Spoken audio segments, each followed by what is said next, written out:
Y'all know who it is. Y'all know what it is. It's your boy. Man, it's your boy, bro. Get them coals out your eyes, man. Wake your ass up. Live here in Los Angeles. Matthew Shack Unfiltered, y'all. What's poppin', man? Happy New Year. Happy New Year. It's on and popping, bro. Everything that happened last year is in the past. It's all about moving forward, man. But first things first, salute to the Unfiltered Nation and the Unfiltered fam. It's a celebration, man. It's a celebration. Your boy, who you looking at right now, as of today, I have been a member of Raider Nation for 50 years. 50 years, man. I've been a fan of the Oakland, Los Angeles, Oakland, Las Vegas Raiders, bro. I became a fan in 1974, and it's 2024. So that's 50 years, man. So I came here to celebrate with you guys. It's a celebration, bitches. It don't matter. Don't matter if we won yesterday. Don't matter if we lost. What matters is I've been in Raider Nation 50 years, and I'm gonna celebrate. I got me a little small bottle of some Chandon. Got me some champagne. Got me a stick, and I came on here on New Year's Day to celebrate with all y'all, man. Hey, you guys, man. It feels good, man, to know that I stuck to my guns, rain or shine, good times and bad times. I didn't fold. I didn't buckle. I didn't crumple in the corner like a hoe. I didn't do none of that shit. When we was winning Super Bowls, I was right there. When we was going 2-10, 2-14, I was right there. When I had Ken Stabler as my quarterback, I was right there. When I had Jamarcus Russell as my quarterback, I was right there. I did not fold. Okay.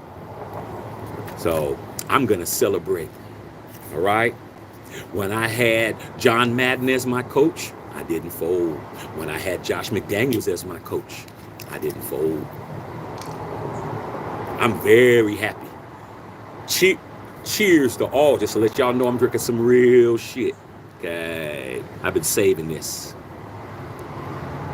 Cheers to all y'all out there. Salute to the Unfiltered Nation. Salute to the Unfiltered fam. And Happy New Year to everybody out there, man. This is for you.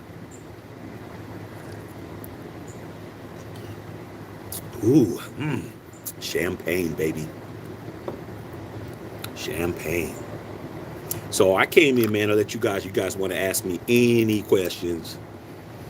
I'm just here just to enjoy myself, man. Light me up a nice stick. Celebrate the fact that I've been with my team 50 years, man. And I chose the Raiders in spite of my family. My family are all 49er fans. I've been to multiple 49er games with my family. Only my brother, when he was 6 years old, went to a Raider game with me. I've never had any of my, nucleus family members outside of my wife, of course, and son. I ain't going to no damn Raider games, bro. I had to go to them games by myself or with the homie or with a shooby dude. Okay. But guess what? I didn't fold. I didn't buckle. Okay. I was here before social media. I'll be here after social media. I was here before the internet. I was here before the cell phone. I was here before the pager. Okay. I was here before Wi-Fi. I was here before AI. I am definitely a made man in the Raider Nation.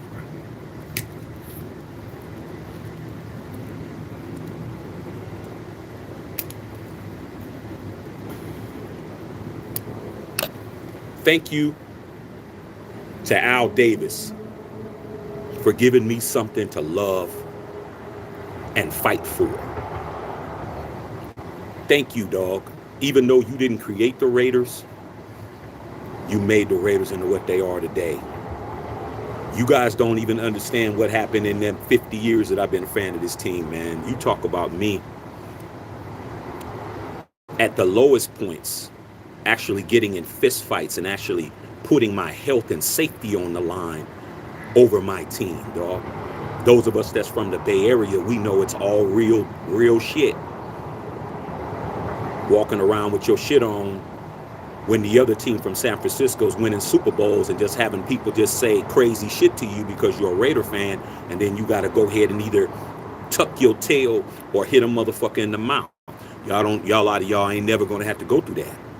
But trust me, I did. You don't get to, you could say fuck the Raiders all you want to. You can't say fuck you and the Raiders. Now I gotta bloody your lip.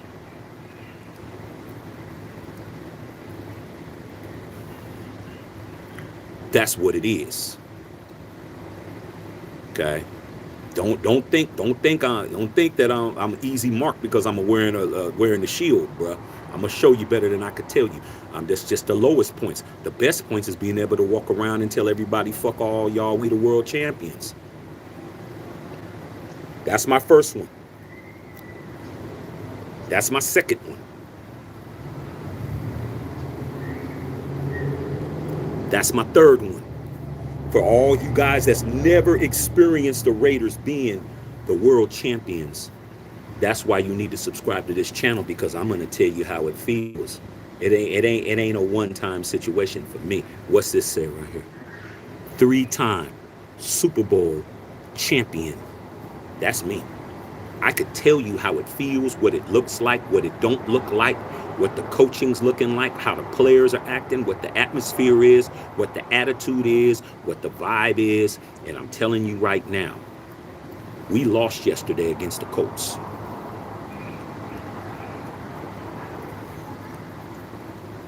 But the Raiders Super Bowl vibe, take it from a 3-ringer, bro, is there. Does it mean it's going to happen? It's all on execution. But the vibe is in the room, bro. It's there, bro. It's there for the first time. It's like winning championship Raider football showed up to the party. It ain't a lot of people in there, dog. It's just the right people. Hey, it's like 3 Lombardi trophies showed up to the party and just came in. Oh my God, it's the 3 Lombardi trophies we got. What's up, y'all? I see y'all. Just thought I'd come in and look around. Are you here to buy something? I'm not here to buy nothing. I'm just here to look around, dog.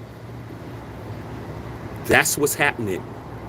Championship Raider football has walked into the building. Are you guys going to give him room to have a seat? Or are you going to lead him out the door because you don't like AP? I'm going to say it like it is.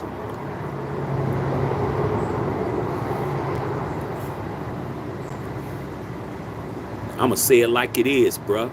Salute to all the Raider content channels out there, bruh. But I know what you can't do. What you can't do is discredit me. No way in hell. I got 50 on my shit. Ain't no more talking. I don't got to get along with nobody. I'm willing to get along with everybody. But if you want to not get along with me, you going to lose, bro. I'm telling you guys. Championship Raider football's back in the building. The last time it came into the building, Rich Bisaccia was here. What did Mark Davis do? Mark's like, okay, it's good to have you guys again. We're getting ready to do something different. Okay, it's 3 Lombardis. We're getting ready to bring these Patriot boys in. He's like, oh, that's what you guys are going to do? There's a championship Raider football set. Oh, is that what you're doing? Oh, you're forgetting what I am, bro? You're forgetting my pedigree? Oh, you're going to come in and turn into somebody? Okay, I'm gone, dog. I'm good. Pew! Out the door. And for 25 games and a year and a half, we played somebody else's football that wasn't even championship football.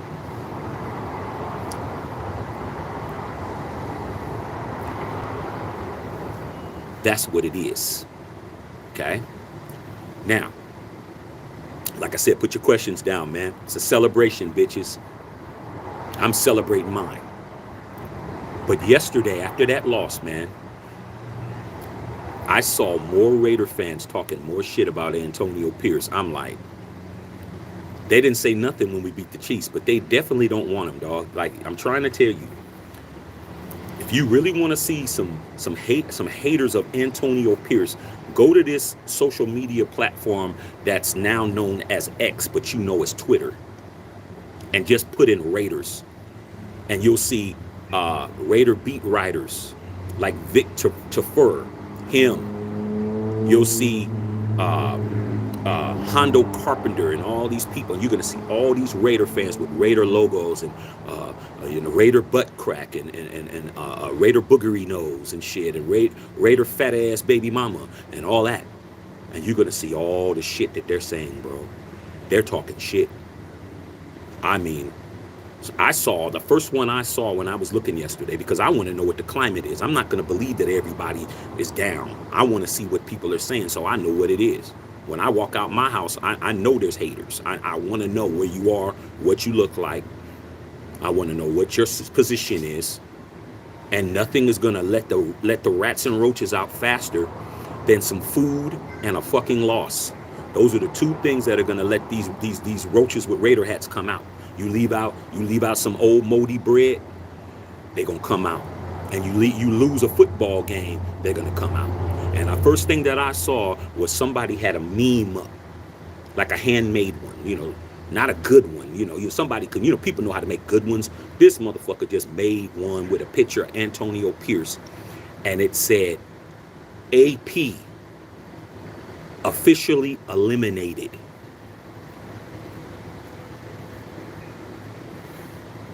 That was the first thing I saw, bro.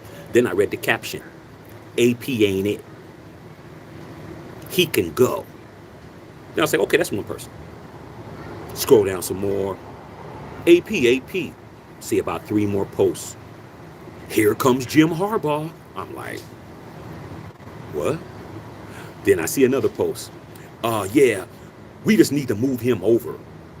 His clock management and his this and his that, and he doesn't know how to manage a football game. He's not it. Okay, read 2 more, then read about 5 more. Anybody but him, blah, blah, blah. Just talking shit, bro. I'm like, okay.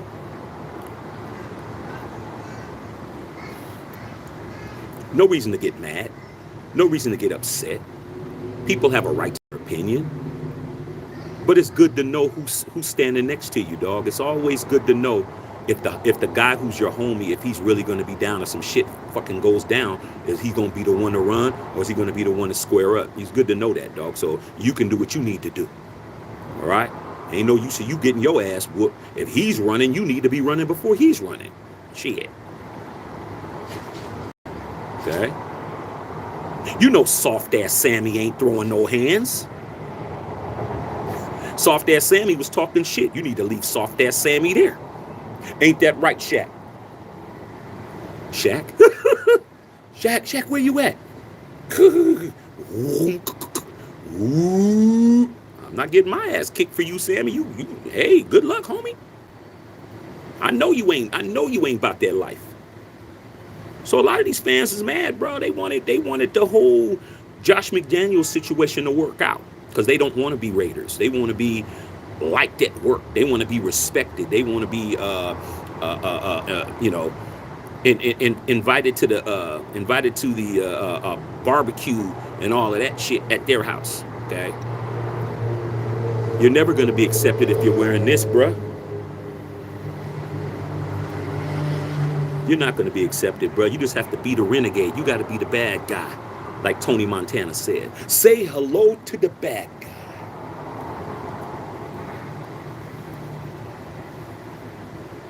You guys need somebody to point your fucking fingers. Remember what he said, bro?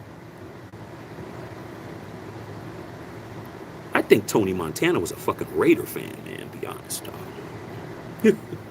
I really do. Champagne, man. Enjoying myself. I'm going to rant a little bit, then I'm going to read you guys' questions. I appreciate all y'all, man. I really thought, man, you guys, I knew I'd get to this age. Thanks, Julio, for the $2 dono.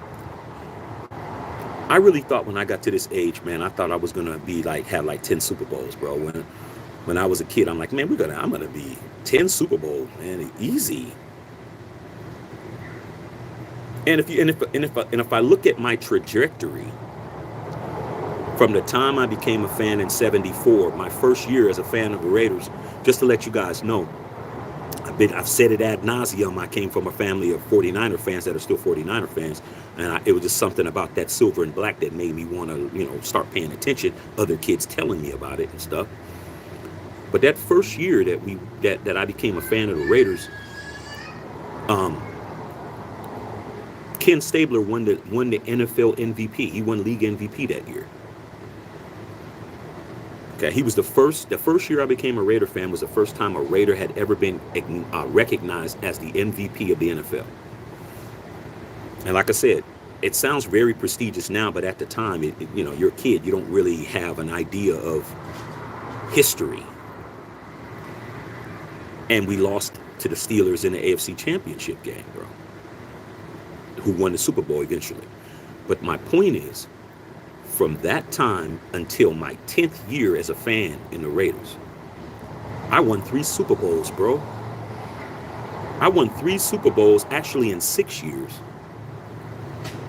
Okay? If you take off the beginning and the end, I won 3 Super Bowls in about 6 years, 6 to 7 seasons. Half of the time I was a world champion, bro.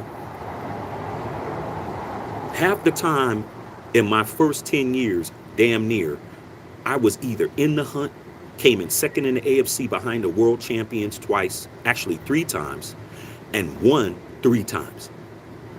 What do you think I'm telling myself? I'm not even a grown man yet. I'm not even 18 years old, bro. I have 3 Super Bowl wins in 10 years. I'm like, man, shit. I've been a fan how long, you guys? 50? 3, 6, 9, 12, 15. Based on the way I was thinking, I was going to have 15 Super Bowls by now. I still have the same 3 before my 18th birthday, bro.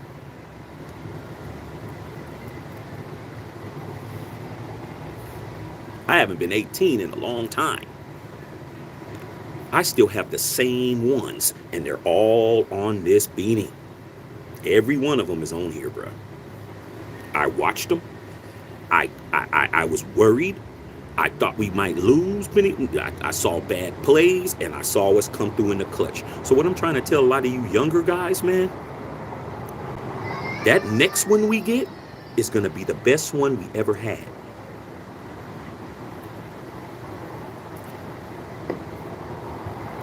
Telling you guys now, that next one, whether it be your 4th one like me, the pinky, your 3rd one, your 2nd one, or your 1st one, this one will be the best because of the amount of bullshit that we went through between the last one we won. Okay? This month, later this month, I forgot the date, I think it might be the 28th of January of this month, will be exactly 40 years when we won the Super Bowl in '84. The 83-84 season, we won the Super Bowl in Tampa against the Washington Redskins, 38-9. Your boy was in front of the TV watching it, talking shit. Okay? 40 years later, I'm sitting right here telling you guys this is the closest that I've seen since we went to the Super Bowl and lost it for the Raider mystique winning championship football to walk through the door. And we got at least 25% of the fan base that are dumb.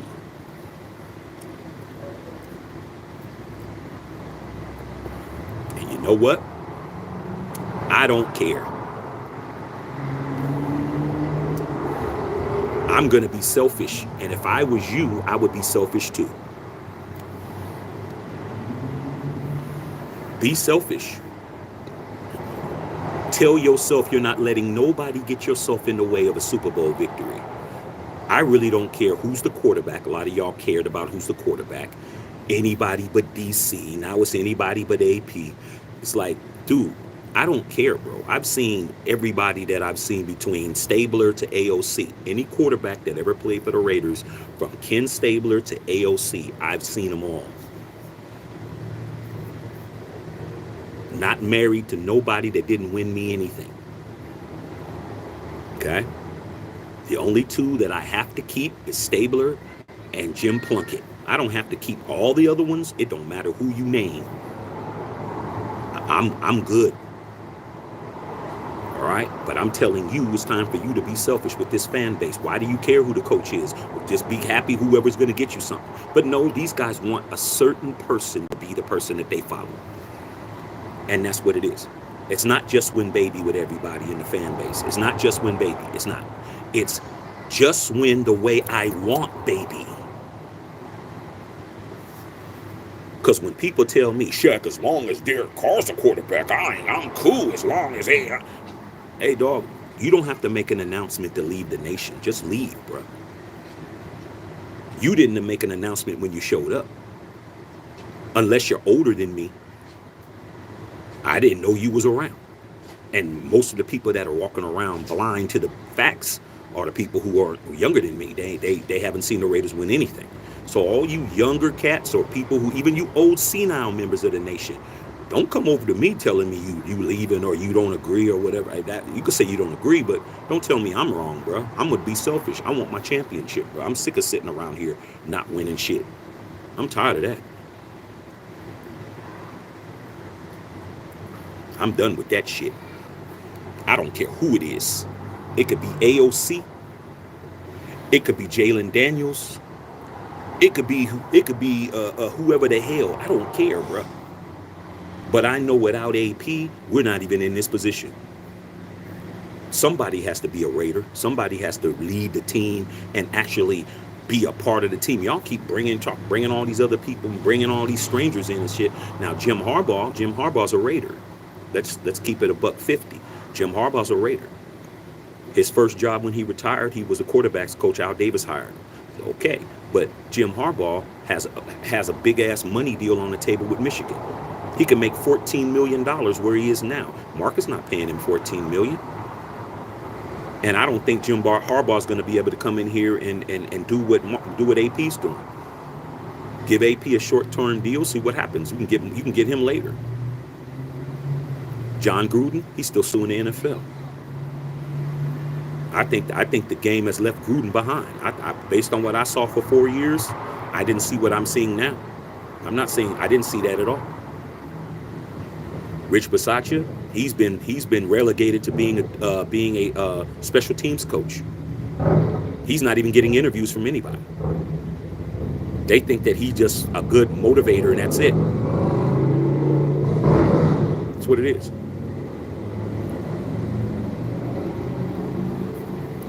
So, let me read you guys' questions, man. But as far as I'm concerned, I have a coach. I have a general manager. Two things that I do not have. I have a defense. But what I don't have is an offensive coordinator. And I don't have a franchise quarterback. That's what I don't have.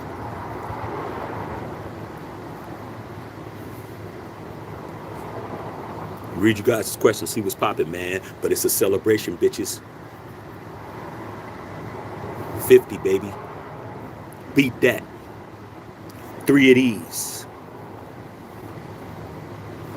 Beat that. I don't think you can. I don't think you can.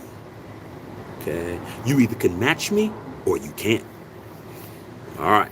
Let's see what's popping with all y'all out there, man. Salute to all you guys out there, man. Celebrating. Happy New Year to everybody, man. I hope you guys had a great New Year's Eve last night. Whether or not, however you guys did it. You know, thank the cosmos for making sure that you made it to 2024. I lost a lot of people last year at the end of the year during the holidays, man. So I'm definitely thankful that I'm here. See what's going on with y'all, man. All right, see what's popping.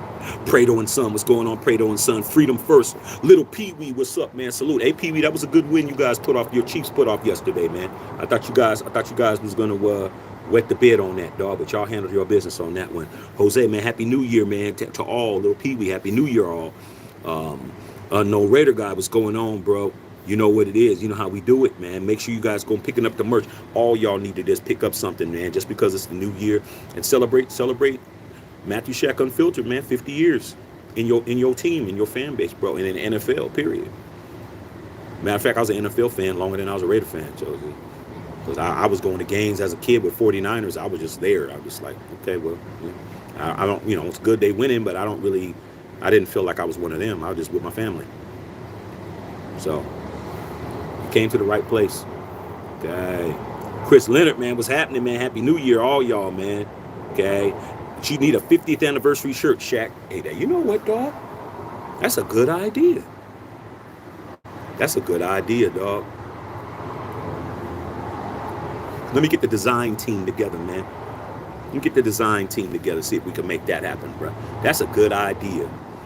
Really good idea. I'll go ahead and hit my people up, see if they can go ahead and put something together. Make that happen, man. Chris Leonard, cheers, man. You know what I'm saying? Gilbert Batista, man. What's going on, man? Happy New Year's to everyone. Chris Leonard, Shaq. Who you got? 2 big college football games today. You know what, Chris, man? Like, I'm going to be totally honest with you, man. Since my Trojans is out to pasture, I'm just going to enjoy the games, bro. I don't even want to get too competitive with it. Yesterday, kind of took the wind out of my sails a little bit. 2 bad calls against Double C, man. Jack Double C Jones. Come on, man. I mean, the referees need to be reprimanded. So I'm kind of like, today, I just want to just enjoy whoever wins. I don't have no money out there. I don't have no dogs in the fight. So, whoever wins, man, salute to them for winning. I'm kind of a little just sitting back, man, today,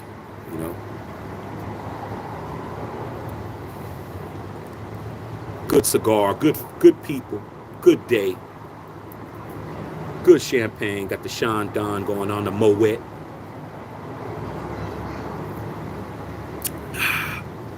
I'm drinking this small one because my wife told me she didn't want me to get faded. She didn't want me. She's like, don't get drunk. I don't want you to be drunk now. I ain't gonna get drunk. I just drink the small one and shit. Roger Ibanez, what's going on, man? Happy New Year, Shaq. Enjoy your updates and truth to these young Raider fans. Raiders. I care, bro. I care, dog. You know why I care? You know why I care about you young cats so much, man? Even though a lot of times y'all don't show y'all respect, then I have to show you that I'm still a dog that got strong ass teeth. It's because I know how it feels to be out there by yourself, man, with this franchise. I know how it feels, bro. I know how it feels to not have nobody around you give you love. And if you do got people around you, a lot of times, everybody's mad. Nobody's lifting anyone up. Everybody's pissed off. And I'm telling you, it always works like this, bro. There's always a little crease that we slide through, bro, when nobody expects it. It's always a crease, man. It's always a little, let's get through this crease before it closes. And we just sneak in. Like the 1980 Super Bowl.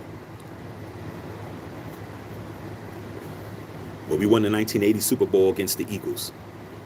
Second one, which would be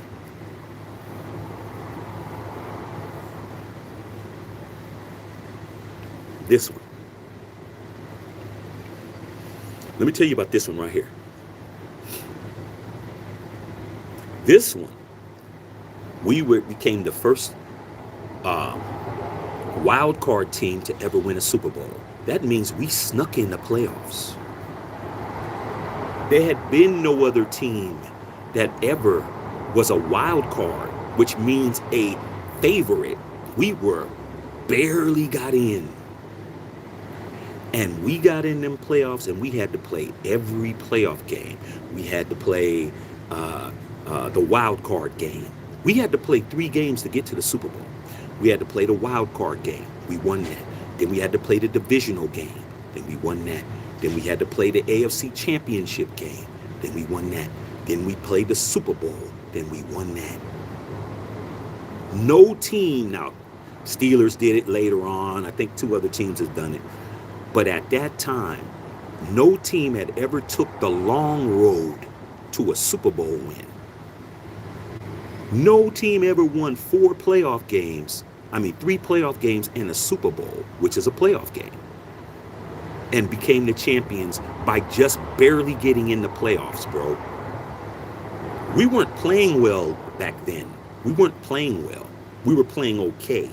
End of the year, we started putting together some wins, but we still wasn't like, okay, we on a roll. It was like we won the games we needed to win, and shit happened. Voltron was formed, and we got in the playoffs, and we snuck in, but we was in the AFC wild card game. They're like, man, the Raiders, we was underdogs all the way. We was underdogs, and we were dogs in the wild card game. We was dogs in the divisional game. We was dogs in the AFC championship game. We was dogs in the playoffs because Dick Vermeil and the Philadelphia Eagles, who had Herm Edwards on that team, Ron Jaworski, Wilbert Montgomery, Bill Berge. Them motherfuckers, they had everybody. They were lethal. Okay? Lethal. They said they were going to fuck us up, dog. Nope. Because Jim Plunkett was like, hey, man, let me show you what I'm here to do.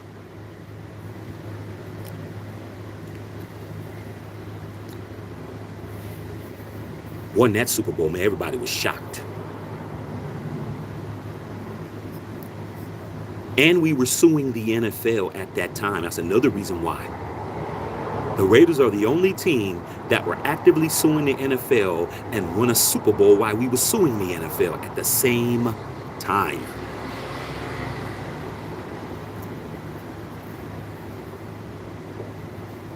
I'm trying to tell you guys. Okay? Chronicles of the Black Hole, man. You and I have been fans for the same amount of time. Salute. Hey, man, it's a long time. How's it feel to be so loyal, bro?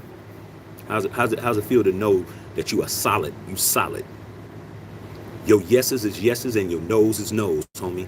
When you said you was going to be a fan of the team, you stuck to it. Even when people was telling you was crazy to be with this team, you still was sticking with it. Okay? Feels good to me, bruh. That's the kind of qualities a man has. Don't matter what y'all talking about.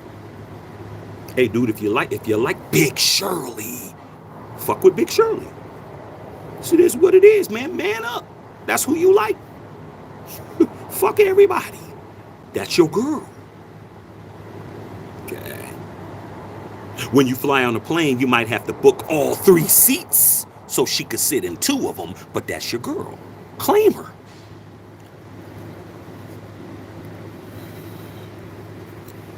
Being in this fan base is about letting your nuts hang, man. That's it. It's about letting your nuts hang, dog. I'm letting mine hang. My shit is hanging and it's dragging. I'm leaving marks on the concrete with my shit. And the streaks are silver and black. Okay. Lil Pee-wee, if you don't mind me asking, Shaq, why are you so calm after the other Raider fans are losing their minds? Because I've seen everything, bro. That's why, Lil Pee-wee. I've seen everything. I've seen everything. You know? Typically, the little homies on the block are going to be the ones that are the most excitable. Typically. Okay?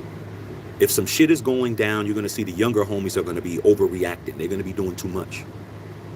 They're not even going to investigate. They're just going to start pulling out techs, and they're going to start pulling out 9mm, and they're going to start pulling out Uzis, and they're going to start doing too much, man.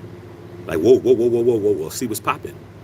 Well, no, man, we can't let them get the jump on us. They're going to try to get the jump on us. No, they're not going to get the jump on us, because when I walk out here, they're going to know what it is. Let me see what it is first. We can always shoot. Let's see what's up. Let me reach out, see what's popping. Okay? I'm Unc. I'm the uncle, bro. Like I said, man, I've been at the high and the bottom, dog, at the roller coaster. I've been on every part of the roller coaster. It's like, there's no reason for me not to be calm. I know what it is and I know what it ain't. I knew for 25 games that damn Josh McDaniels shit and that damn Jimmy Garoppolo shit and that damn running DC off shit wasn't it. Because like I said before, the Raiders have to win the Raider way. Doesn't matter what you like. Doesn't matter what other teams are saying or how you feel about it. You have to do shit the Raider way to win. Everything we ever won, we did it our way, man. You don't shit on your starters like that. You have him come in and pass the job on. That's what has to happen. Didn't do that, dog. How do I know that? Let me tell you how I know that, because you think that this has not happened before. When I was saying all that shit before, everybody was thinking, "Oh, I'm just a Kardashian." No, I'm a Kardashian. I'm like, "Nah, motherfucker. I know how this shit works, bro." When Ken Stabler got traded, it's the same shit, man. Got rid of the incumbent starter, even though Ken Stabler's the GOAT. It's the same shit.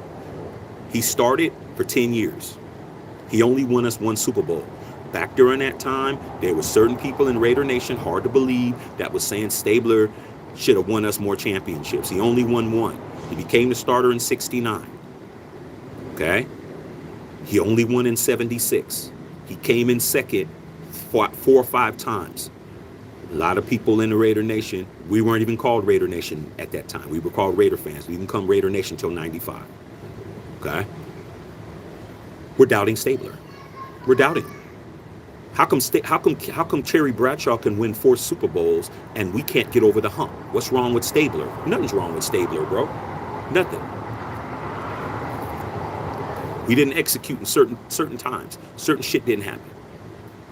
Okay? So guess what? Al Davis, the guy who, outside of my father, I learned the most football from. Never met the man, but I learned what I know from him. Decided maybe Stabler's time has ran out. We didn't do anything in 78. The Steelers won again in 78. They beat the Rams in the Super Bowl in 78. I remember. I was upset that we didn't get there. So Al Davis was like, you know what? It's been 10 years. Maybe it's time for us to go ahead and change and turn the page. Remember all y'all saying 9 years is long enough, Derek Carr? The Raider fans were saying 10 years is long enough, and he won you a Super Bowl. It don't get no. It's not sweeter, bro. When they're against you, they're against you. Okay. Al Davis traded Ken Stabler, the greatest quarterback in the history of the Raiders, was traded to the Houston Oilers for Dan Pastorini. Not only was he traded, we also traded Dave Casper, who's in the Hall of Fame, goes to the post.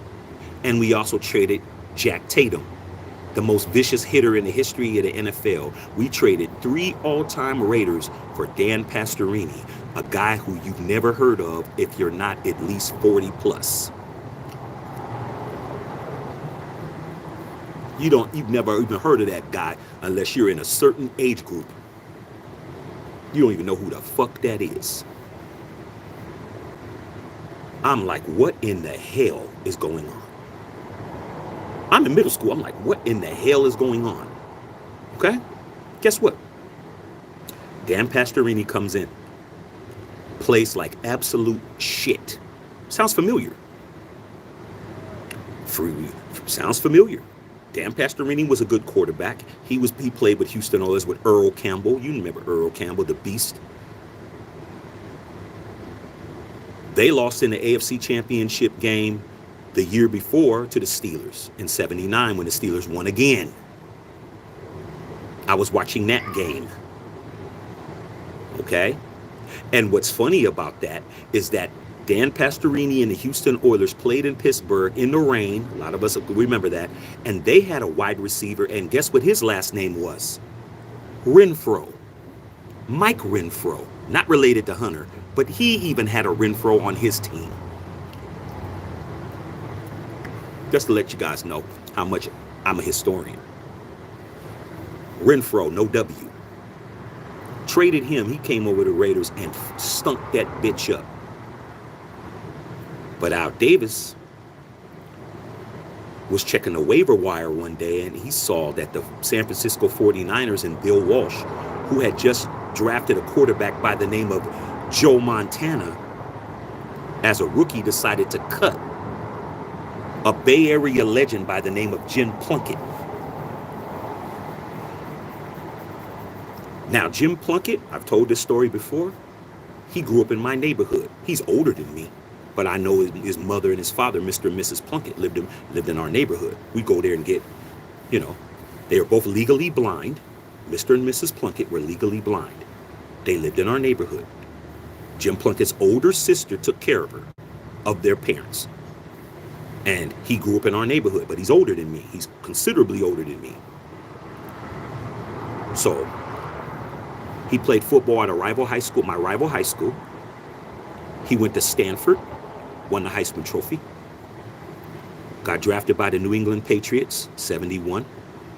Got traded to the San Francisco 49ers in like 76, 77, was a starter there. And got waived, and Al Davis picked him up because he had been watching him in high school. Al Davis watched him in college, and Al Davis played against him in New England and San Francisco. Who does that sound like? Kind of sounds like Jimmy Garoppolo. Drafted by the Patriots, traded to the 49ers, basically let go. Raiders pick him up. History's repeating itself. But when I tried to tell you guys that, you told me I didn't know what I was talking about. Now back to my story. When Dan Pastorini came over, Dan Pastorini stunk up the place, but we already got rid of the greatest quarterback in the history of our franchise, the greatest tight end in the history of our franchise, and the best hitter in the history of the NFL. For this guy who's a bum.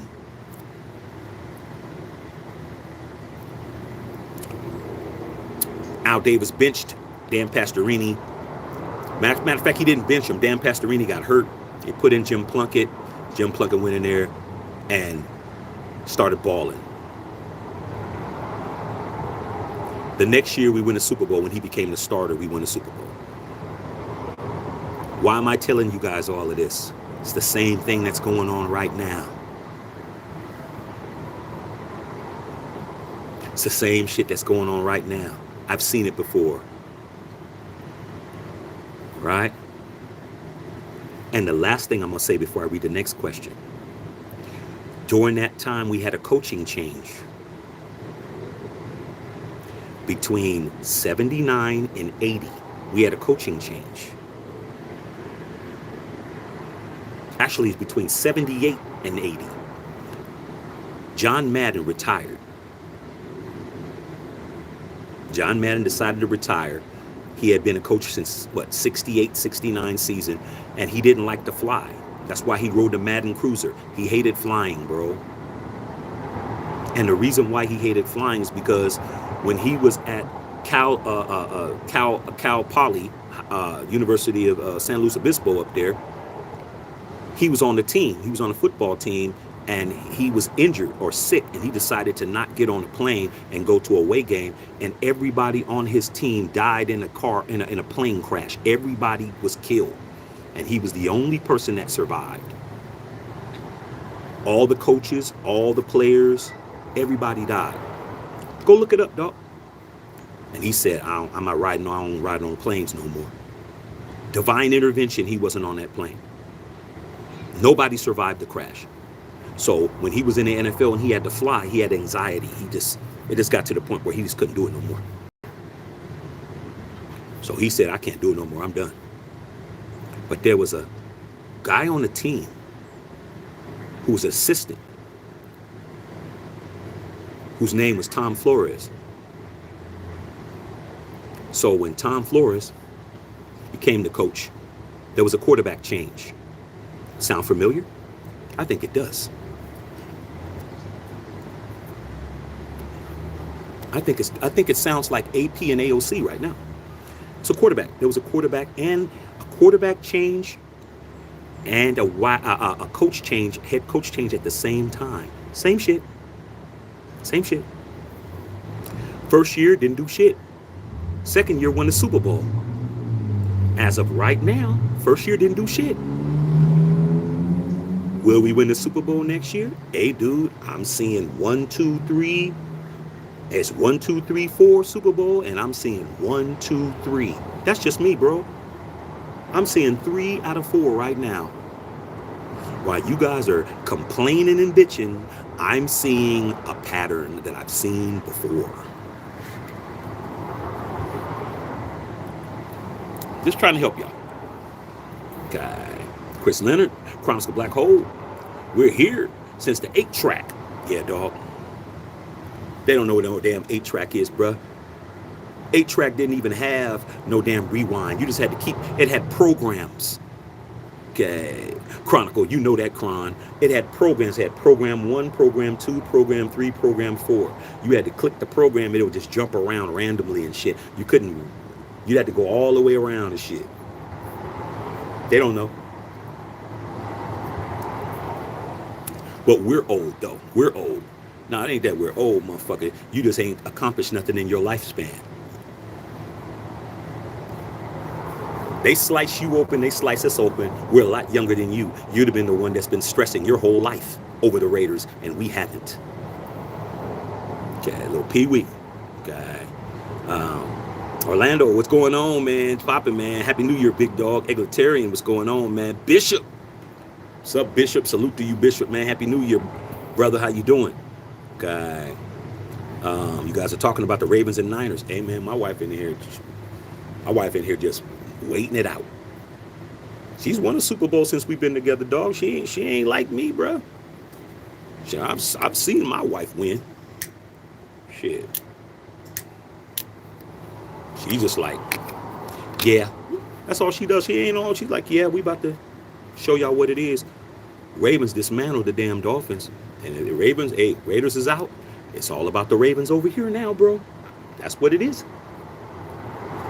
I hope the Ravens kick everybody's ass. Okay. All right. Orlando. Not over here either, man, brother. Protect and defend the shield at all costs. Don't let no poo butts fuck it up. Poo butts are everywhere. Okay. All right. Just win, baby. 84. Yeah, when we won this Super Bowl right here, and Pete Rozelle, who was Al Davis's biggest op, they've been hating each other since the 60s. Had to hand that Lombardi trophy to Al Davis, and Al Davis grinned and shit, and he said, "Just win, baby." He said that in his face. That was the only time Al Davis ever said that. He never said it no other time. He said it. He said, "I'm gonna say that once to his face. The guy I'm suing, give me my damn trophy. You couldn't stop shit. We're too good.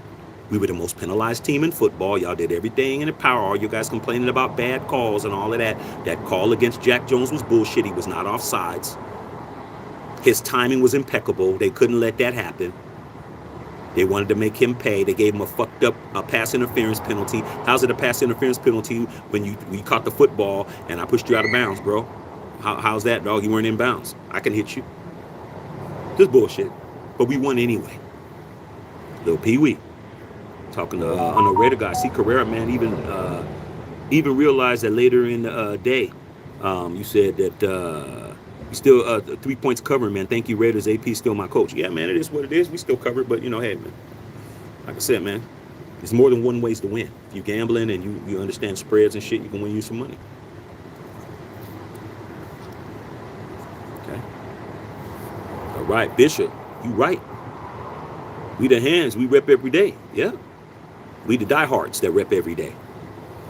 Come on, man. You from the town, Bishop. Town business on yours. You from the town, man. You understand? You understand Hagenberger Road, man. You understand? You understand Mob 69ville right there, bro? You understand the BART? You know what I'm saying? You understand Flint's Barbecue on East 14th Street? You understand, dog? That's your soil, man. That's your town. That's where you from. That's your hometown, bro. You understand what it is. We ain't going nowhere. We ain't going nowhere, dog. Okay? You ever seen like old homies that's been like in the gang, it's been in the set, like it been in the set, they old as shit, like, and you think, oh, you try to fuck with them, like they already, like they going to the grave, bruh. Like that rag is in their back pocket. Don't think because they 63 and 64 years old, they won't bust the cap in your ass, because they will. Okay. Walt the Harbaugh brothers may win a Super Bowl national championships, get Jim Harbaugh. Like I said before, the Jim Harbaugh situation, man, is what would you do? For, you know, I wanted Jim Harbaugh, dog. I wanted him when it came down to Josh McDaniels. But there's something that happened that a lot of you guys that are out there talking about Jim Harbaugh, there's a couple of things that you guys aren't understanding. When When Rich Bisaccia did not get the job and Mark Davis was interviewing candidates to get the job, Jim Harbaugh didn't even get an interview. Jim Harbaugh didn't even get called. He lobbied and said, yeah, I'm waiting for a phone call for an interview. Mark Davis didn't even interview him, you guys. Why? That's what you're not asking yourself. Why did Jim Harbaugh not even get a sniff of an interview, bro? That's the thing that no one's answering. When he was asking to be interviewed, he didn't get an interview. I don't know if Mark Davis likes Jim Harbaugh. Let's keep it at a buck with you guys. How do you not interview? He's a Raider. He was hired by his father. What's the problem? You couldn't get an interview, bro? You interviewed the Patriot boys and interviewed all these other people, and you didn't interview him? But you guys were talking about making him the coach? I don't know. That's point number one. Jim Harbaugh has never even been interviewed for a head coaching position for the Raiders. Even when we got rid of Jack Del Rio, we didn't interview Jim Harbaugh. He's been passed over for interviews. How do you get a job if you don't even get an interview, bro? That's the first thing that Jim Harbaugh people ain't understanding. Now maybe it'll change, but I'm just saying, hey. Number two, Michigan is offering Jim Harbaugh a fortune to stay.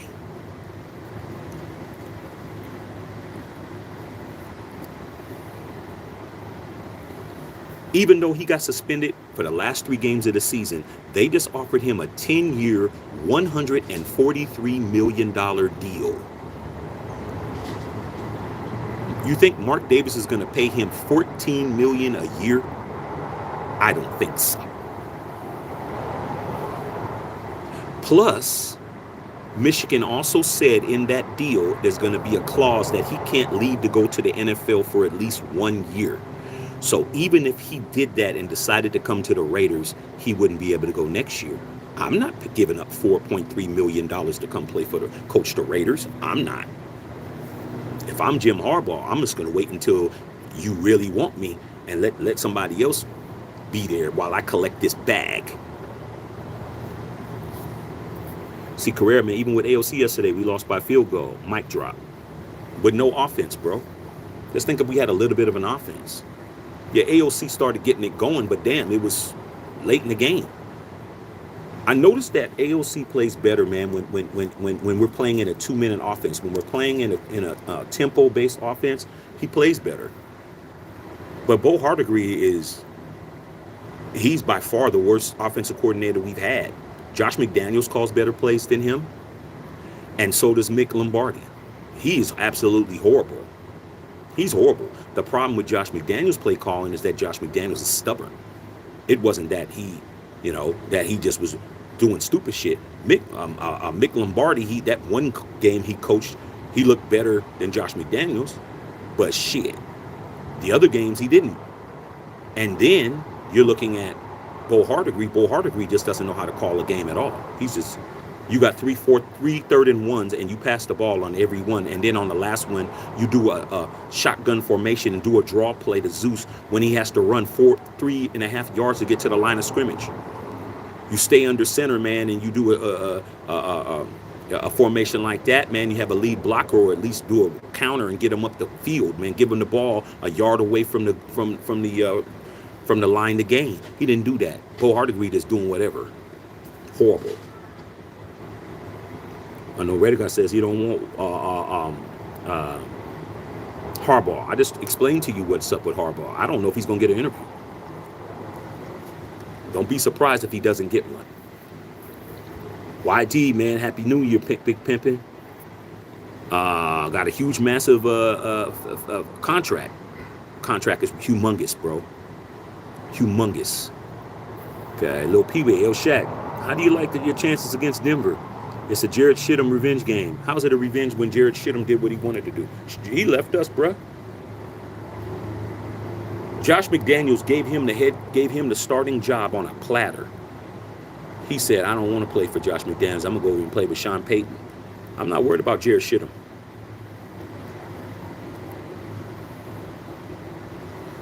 They haven't beaten us in 3.5 years. I'm not worried about them. We beat everybody in our division. Tell me the last time the Raiders beat everybody in their division at least once. I'll wait.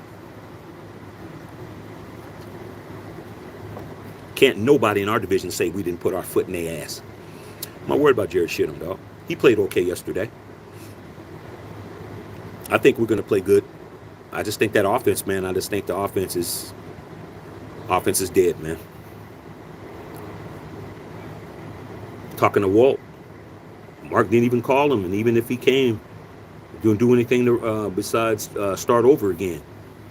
We still got to start over again, but we only got to start over again. Another thing that you guys aren't understanding about Jim Harbaugh. Do you think Jim Harbaugh is going to come over here and not have his own people in place? What happened when Josh McDaniels came over? What happened when John Gruden came over? You guys gotta pay attention to history. When big time head coaches come over, they want their own people. He's not going to keep Patrick Graham. He's not going to come in and agree to. He's going to come in and totally mold it in his image. That's what he's going to do. So you can forget Patrick Graham. All you guys are shitting, is basically shitting in your own bed, bro. You're pissing on your own pillows. He comes in, Patrick Graham's gone. Why would I come in and keep your defense, bro? That's not my philosophy. I'm going to want my own shit. I want my own quarterback. I want my own players. I want my own personnel. I want my own offense coordinator. I want my own special teams coach. I want my own linebackers coach. I want my own running backs coach. I want my own wide receivers coach. I want my own motherfucking secondary coach. He's going to want his own people. You guys are just dismantling our football team and all our work when all you got to do is let AP be the coach, bring in an OC. That's all you got to do. I don't know why you guys are trying to reinvent the wheel. You keep AP, you only have to focus on one facet of football. The defense, locked. The special teams, locked. The motivational speaker, locked. The guys that everybody want to play for, locked. Just use logic. Fuck he's black, fuck this, fuck all that other shit. All you got to do is get the offense tight. That's it. You bring in Harbaugh. Everything starts over again. Y'all just want to keep fucking starting over. I don't got time. I'm in my 40th year of not winning a fucking Super Bowl. I don't got time for all this bullshit. This is kid shit. Do what you got to do. Win a Super Bowl. That's it. I don't care no more. I'm tired of it. See, Carrera said, nah, Jimmy Harbaugh can be an assistant or stay in Michigan. He doesn't have to ever be proven to win a bowl games 0-6. First of all, man, Jim Harbaugh, when he came to the San Francisco 49ers, he wasn't any of the things that you guys said he was. He wasn't an assistant. He was in charge of personnel, and he was the man over there in San Francisco, bro. Straight up. How's he going to come over here, give up being the man in Michigan, make $4.3 more million per season, and come over here and take orders from a man who's never been a head coach in his life in professional football? When I had the whole 49ers taking them to one pass interference call away from winning the Super Bowl against my big brother. He ain't coming over here playing second fiddle to nobody, man. He's not doing that shit. Because if I was him, I wouldn't do it. These guys got egos too, bro. I wouldn't do it. Guar Webb, the Raiders had to buy their way a top quarterback and then stop selling retread quarterbacks. We're going to do that, dog. Champ Kelly tried to get us C.J. Stroud, but Josh McBallsack, he had a better quarterback in mind. His name is Jimmy G. It is what it is. God. Armando Peplis, what's going on, dog? AP started growing on me after that win against the Chargers, but the win against the Chiefs, I said it. Dude. Here's the thing, like I said before, man. When we won his first game, I was locked in. When he did his press conference, I was locked in. It's just a matter, is he going to live up to my expectations? When he did the press conference and he addressed Raider Nation and he had that swagger and he let us know his pedigree and he let us know he was Raider Nation, I bought in, but I was like, okay, but I got to see the results. I got to see on the grass. I bought in from day one. I'm like, I feel it. He's talking it, but can he deliver? That was I was telling myself. Shaq, what do you think? I like it. Everything he said, I identified with. It's you know, like some people you just identify with him, dog. Like you don't. I never met Antonio Pierce, but everything he said, I identified with. I did anything he said, man, from the NWA to this, to that, to the all that shit. Everything he was saying, I was identifying. I was like, yeah, yeah, yeah. It's like somebody who you guys got all these things in common, but at the end of the day, does that mean he's going to be the homie, or is that just going to be somebody you got things in common with? Being a homie means that you got to be battle tested. You're going to have to get out here and show me when the rubber meets the road what you about. And guess what? When we won that first game, won his opening game, and then Mad Max and them was smoking them Cubans in the locker room and playing their music and running around, I was like, he's him.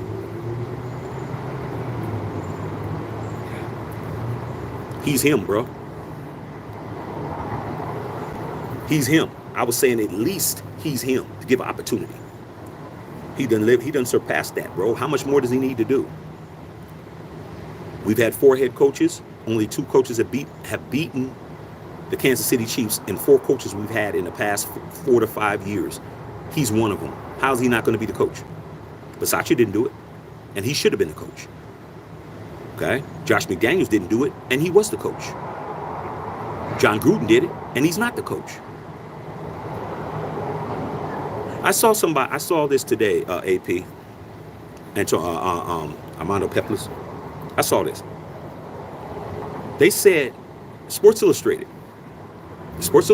said that Antonio Pierce yesterday, his 2 wins against the Chargers, that's what they said. I'm trying to tell you how they think about you, how the powers that be think about your franchise. They said that in the past 4 weeks, the 2 losses against the Vikings and yesterday's loss did just as much harm to Antonio Pierce as the Chargers and the Chiefs' victories. I was like, what? They said, so he's pretty much at even. Think about what they're telling you. People are reading this shit. It said the losses against the Vikings and the Colts offset the wins against the Chargers when we won 63-21, won by 42, and the Chiefs, who are the NFL Super Bowl reigning champions on Christmas in Arrowhead, at home, in front of their entire fan base, city, family, girls, and wives, and washed each other out. I was like, I'm done talking. I'm done talking. You don't beat a division rival by 42 points. If we would have kept our starters in, we would have won by 54. Okay? Because it was 63-0 when Mad Max got benched. 63-7. That's the score. When we benched everybody, they scored 14 points in garbage time. Totally killed their entire franchise. Next day, coach fired. Next day, GM fired. That's a division rival that has to start from scratch.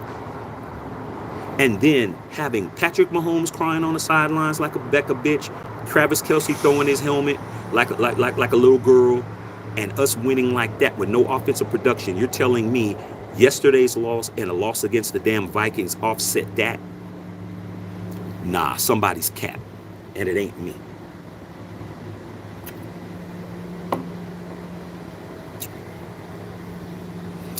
Hula Barrera said, AP leader of the team. Facts. Ronald Peppers, man, happy 50th. Thank you, y'all. I earned this.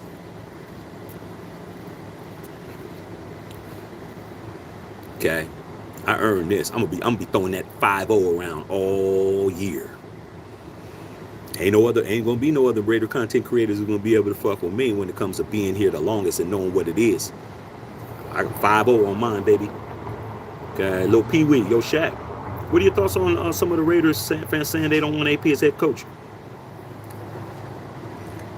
Hey, bro, I view our fan base as a family. And do you always agree with your family? I know I don't. I don't always agree with my family, man. I'm pretty much considered to be the black sheep of the family, bro. I'm the guy who, in the family, I'm going this way. But I'm not the member of the family that's not gonna double back.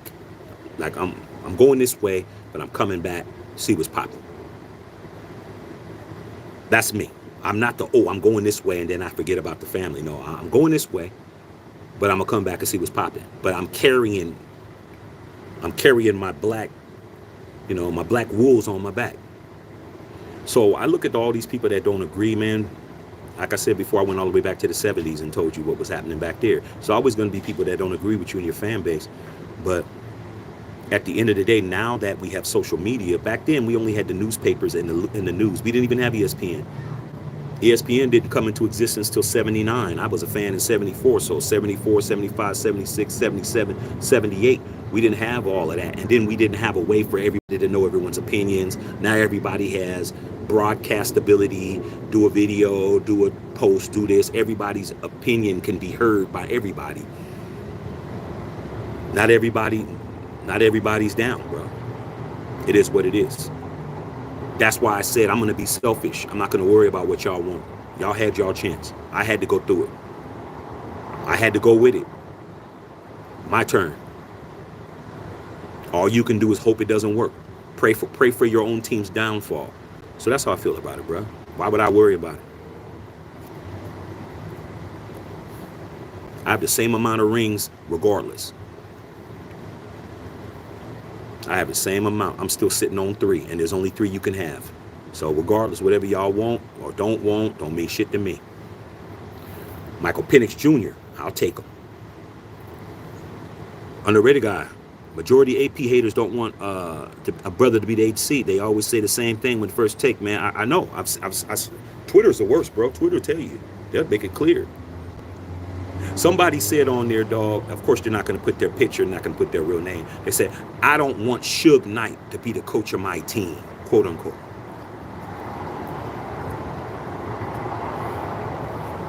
A lot of racists in Raider Nation, bro. Trust me. I've been called all kinds of names. Okay? But guess what? Every time somebody called me a name, I called your mother a worse name. I called your grandmother a worse name. I called your baby mama a worse name. I called your slutted out girlfriend something else. Like I said before, bro, you don't get to insult me. I fought for the Raiders. I've actually gotten fist fights and had motherfuckers say they gonna go to the trunk on a nigga. Like I'm not playing with you little internet hoes, man. I'm gonna definitely say some shit to you. I had somebody yesterday say, meet me in Fresno. I'm like, motherfucker, your ass got a San Francisco Giants hat on, a logo on your shit. Meet me up at Pac Bell Park up in San Francisco. Bring whoever the fuck you want to bring. And I'll bring the whole bay with me. He shut the fuck up then. I said, I'll come to your shit. We'll go right over to the Giants game, and you bring your people, bring as many homies as you want, and come right up to the game so you can go see your team, and I'll show up with my folks. I don't think you want that, because they're going to be coming from Oakland, San Francisco, San Jose, Richmond, Vallejo, Sac, East Palo Alto, all that shit. Fuck with me. He don't know who he's fucking with. Okay? Bishop. Not me. I got support to be our coach, man. The last one to walk in, spank the Chiefs in their home. Chew on that for a while. They do. They got to accept that L, bruh. That L means something. What you guys don't understand is, like I said, it ain't your fault if you didn't play organized sports or if you didn't play football, bro. But for those of us that actually played football and didn't play it on NFL Blitz or learned on Madden, if Antonio Pierce is on that sidelines, the next time we play the Chiefs, they got to look over at somebody that just beat them, bro. That's what they hadn't had to do before. They have to look over and see somebody that beat them. You guys don't understand how much of an advantage that is to have somebody that actually did it play them again. They're going to come and pull their best game out their ass that game. Oh, Travis Kelce said they played Santa Claus and gave us a win. I'm like, man, if you don't get your whole henpecked ass out of here, bruh, Taylor Swift is the man in that relationship. Don't be mad at us.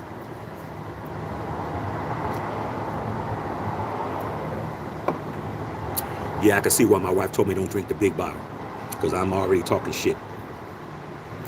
Dominique, what's up, man? Happy New Year, pimpin'. I know Raider guy, AP's our coach, Lil Pee Wee.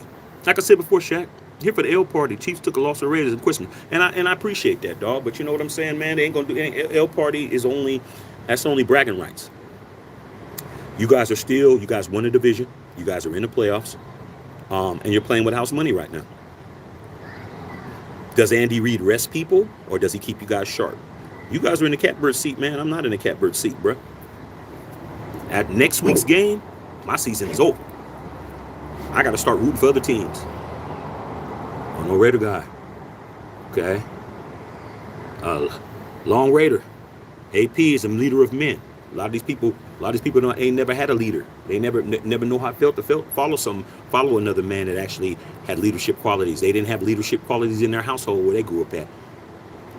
It's okay if you didn't have your father around, man. Maybe you had an uncle around. Maybe you had a stepdad around. Maybe your mom's girlfriend, your mom's boyfriend. Okay, or maybe your mom's girlfriend. I don't know. Shit, possible. Okay, maybe your grandmother. Maybe somebody else. Maybe somebody else's dad in the hood. Maybe a big homie showed you what it was. A lot of these guys, man, they don't know what leadership is, man. They never had it. They've been walking around in a toilet bowl, really thinking it's a swimming pool and shit. Like, dude, do you see all this shit floating around? Oh man, that's just some leaves. Nah, dog. That's dog shit floating in the water, dog. They don't even know. Okay?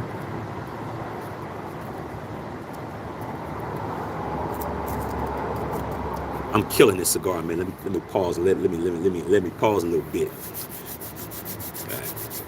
Okay, I'm killing it. Julio Barrera, $2 dono. Thank you, pimpin'.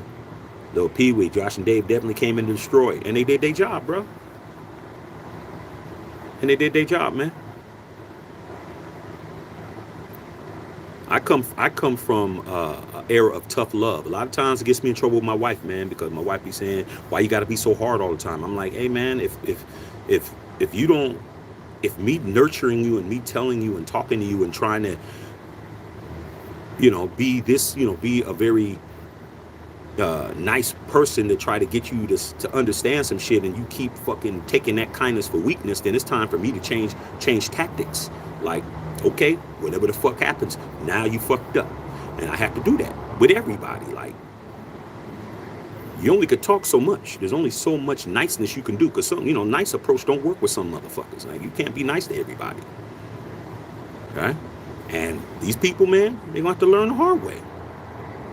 I told them, dog, the first day when Josh McDaniels got that, I said, we're fucked, bro. Put a one in the chat. When you, and the good thing about it is, Pee Wee, all you got to do is go on my videos and find it, and you'll see. It'll be time stamped. It'll tell you when it is. You'll see Josh McDaniels opening, blah, blah, blah, whatever, and watch it, and you'll see me say the same shit. I don't switch. I said, we're fucked, dog. Shaq, come on, Shaq. You're just hating on him because he's a Patriot. No, I'm hating on him because I saw what he did to Denver. He's going to do the same shit. And he did this exact same thing to us that he did to Denver. And whatever other team he goes to, he's going to do the same shit. Raider, man. Some of our younger fan base need to open their eyes. You know what? A lot of it's our fault, though. A lot of it's our fault, man. Because we didn't do a good job. We didn't do a good job of leading them, because we were. It's like they say, the blind leading the blind, or a traumatized person trying to tell another traumatized person what to do. It's like if you're on an airplane. When they tell you, a lot of times, I know y'all on the airplane, y'all might not listen to when they tell you the emergency procedures and what to do, and if we lose cabin pressure, this happens. If your seat can be used as a flotation device and all of that shit. One thing you better pay attention to is what they fucking tell you when it comes to putting on that mask, because that shit can be applied in your everyday life. That is real game applied to a situation that can be applied to another situation. When they say Do not assist someone else putting on their mask until you put your mask on first. That's game. If you're not smart enough to fucking understand that, you're doomed. In other words, fix your own shit before you start fixing other people's shit. That's what it is. Is your mask on, motherfucker? Because you're gonna pass out trying to help another motherfucker, and 2 people are gonna die. Put your mask on, make sure your apparatus is fucking operating, then help a nigga. But nah, these guys don't think that. They think we're helping you. You know how many people said, Shaq, we're gonna bring you out of the dark ages. We're gonna bring you out of the 70s. We're gonna bring you out of the 80s. That's old. I'm like, are you fucking high, bro?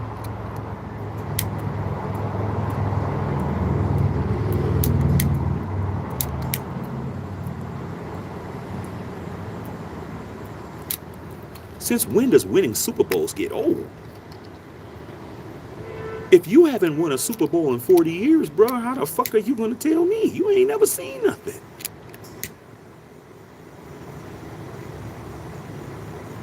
The most critical people are the people who ain't doing what you're doing, dog. They're the ones that are the most critical. Okay, I know Raider guy, man. Wipe them feet, Julio Barrera. Appreciate that, man. See, Carrera, like all of these players, I'm riding with AP. I don't see how any person who's been watching the last week's game could say otherwise, because it has nothing to do with football. See, Carrera don't have nothing to do with football. It has to do with what they want.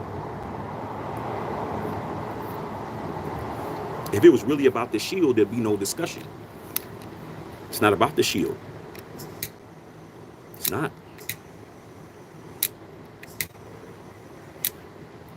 Telling you, dog. I don't have a lot of Raider homies, man. Just y'all. I grew up in the Bay Area, dog, in the golden era. I don't have many Raider homies. I have a lot of guys that I went to school with, but man, do you know how many times I almost got into fights with other people, Raider fans, and other people that I grew up with? We didn't agree, and next thing you know, it's like, yo, man, what the fuck you gonna do? What the fuck you gonna do? Fuck you, motherfucker. And we're on the same fan base. Like, fuck you. All right, fellas, because they knew, like, hey, Shaq, chill. Ronnie, chill. Nah, fuck this nigga. Fuck you. Hey, nigga, we can handle however you want to fucking handle it. Don't got shit to do with football at that point. Don't got nothing to do with football at that point, you guys. Okay? But it was about to get nasty. Okay? That's the point. Let them be dumb, dog. They ain't us. Like I said, man, we just hit 5,500 subscribers, you guys. Doesn't sound like a lot, but when you look at our engagement on YouTube, our numbers are just as high as anybody else as far as engagement, as far as how many you guys liking the videos, the channel's approval rate is high as fuck. The amount of time you're on here is high as fuck. The average person's involvement and all that shit is high as fuck. We just need more people, but I understand why. Because if your ass is insecure, you can't be over here.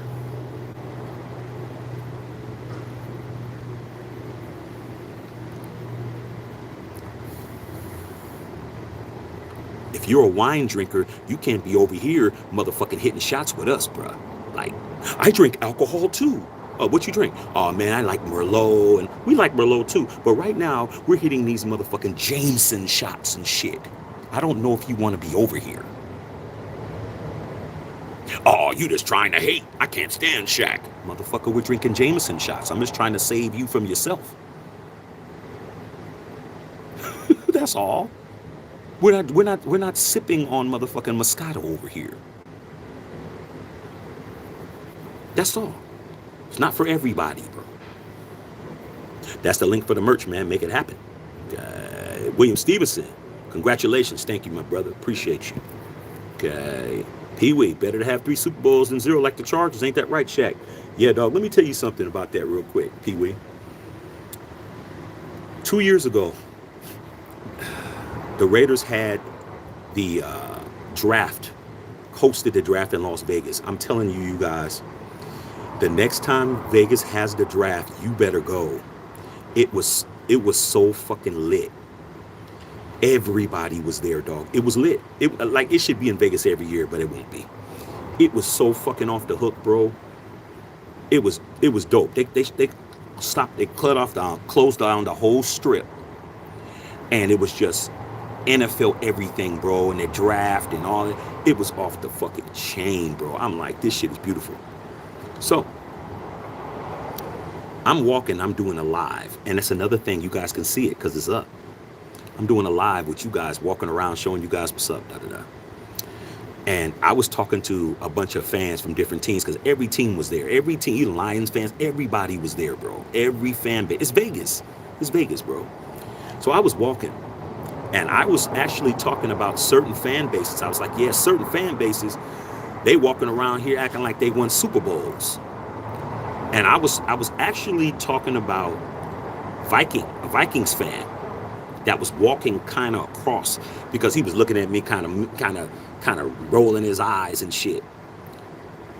And I didn't say nothing. I was with my wife, and she's pushing my son, and we're walking to the main stage where they were doing the draft. And I said, yeah, man, we got people out here walking around acting like they won Super Bowls. And somebody turned around who was in front of me, who was with his girl, and started talking shit to me. And guess what fan it was? Just guess. Fucking Charger fan. Out of everybody that was there, we had Bengals fans walking around hearing what I was saying. We had every team that never won a Super Bowl. But the only one that formed his mouth to turn around and address me was a Chargers fan. He had on that damn baby powder blue shit. And he was a brother, and he had a ugly, ugly white girl with him, even though it doesn't matter. She was ugly. He turned around like he had a prize talking about, you Raiders, you guys suck. Y'all don't do shit. I looked at this nigga. It's on tape. I said, motherfucker, win a Super Bowl, bitch. And everybody was laughing, bro. Raider fans was laughing. Everybody was laughing. I said, motherfucker, the only time you ever went to the Super Bowl, you lost in your own shit to the 49ers. Fucking 49-6 or some shit. They were crying, bro. Whatever, man. Whatever, man. You guys are sorry. You guys suck. I said, man, we got 3. You got none. So it just goes to show you, bro. And I have it all on tape. Y'all can go watch it. I was clowning this dude, bro. They were like, man, listen to this clown. Then other Raider fans started talking to him. And then other Broncos fans and Chiefs fans, they were like, dude, you shouldn't even be talking, bro. Just walk on with your really ugly girlfriend and shit. Okay. Walking around with a damn Justin Herbert. He was young. He wasn't no old dude. This dude was he's about 26. Maybe 26, 27. But he really thought that he was doing something because he had a Charger fan and an ugly girlfriend. But nobody was talking to him, dog. He felt what I said. He saw a Raider saying some shit. He went crazy. C. Carrera, man, Wisconsin. Oh, yeah. How much is Daniels getting the Heisman? Worthless. Caleb is getting the last year, overrated. Penix or Knicks. Don't matter to me, bro. Anybody that we get, as long as they come in and compete for the job, I'm with it. I'm not married to no quarterback. Whoever. Can you run for a first down? Man, my bar is low as fuck, bro.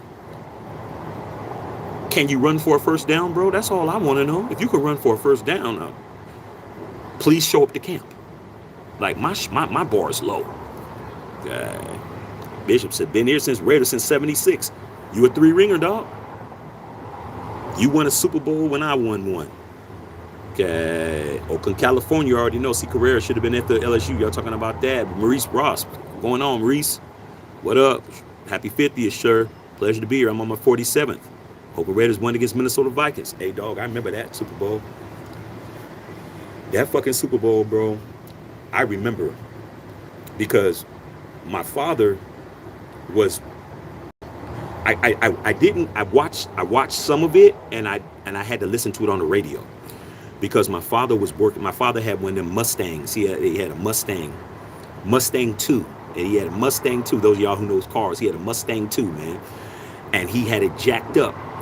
And my mom was like, you need to help your dad because he needs somebody to help him to give him the tools and stuff. So and I'm like, damn, so my dad had a little black and white. Come on, man, we old school. My father had a small little black and white Panasonic TV that was sitting on top of our water heater that was in the garage, and my dad was under the car. So he had it right there. And then my dad had a little transistor radio that he had that was like sitting right underneath the car. And Bill King, the late great Bill King, was announcing. So I was watching it on the little black and white and listening to it on the radio with my father, giving him a wrench, giving him a Phillips screwdriver, giving him a half-inch, giving him this, giving him that, giving him. I had to do that shit. Because my dad was a 49er fan. My dad he wasn't tripping. He's like, shit, my team's sorry. 49ers were like 2-4. They were like, they're 2-12 or some shit. Okay? It was sorry as fuck. So I had to help him. So I had to look on the black and white TV. And if my dad asked for a fucking wrench, I had to fucking listen to the radio. And we won that Super Bowl. And my dad was like, congratulations, y'all won the Super Bowl. I was like, yeah. It wasn't no running around. It was like, yeah, we won the Super Bowl. Yeah, all right. I remember that then. I remember that shit. But I did see the most important parts. Okay? Because once my father got done, by the halftime, I was able to go inside and watch it on the regular TV and shit. And I remember Jack Tatum blowing up Sammy White, knocking his helmet off. I remember old man Willie Brown's interception. That was in color. But the first half, I had to help my dad with the fucking car and shit. Hating. Yeah, Dad, if you're watching this, you was hating, dog. You was hating on me. Okay, we still won. And that would be this one right here. That would be that one. All right. Quar Webb, you guys weren't saying that when Raiders blew the Chargers out as Josh McDaniels' offense systems only when they win. As Fairweather Talker comes out and you just can't get a blame, get a great quarterback. You guys were saying that when... No. Let's stop right there. Quar Webb, you're out of bounds right now, bro. You're out of bounds. Okay? Flag on the play. That's not true. I didn't say that. I'm going to tell you exactly what I said, and you're going to have to agree.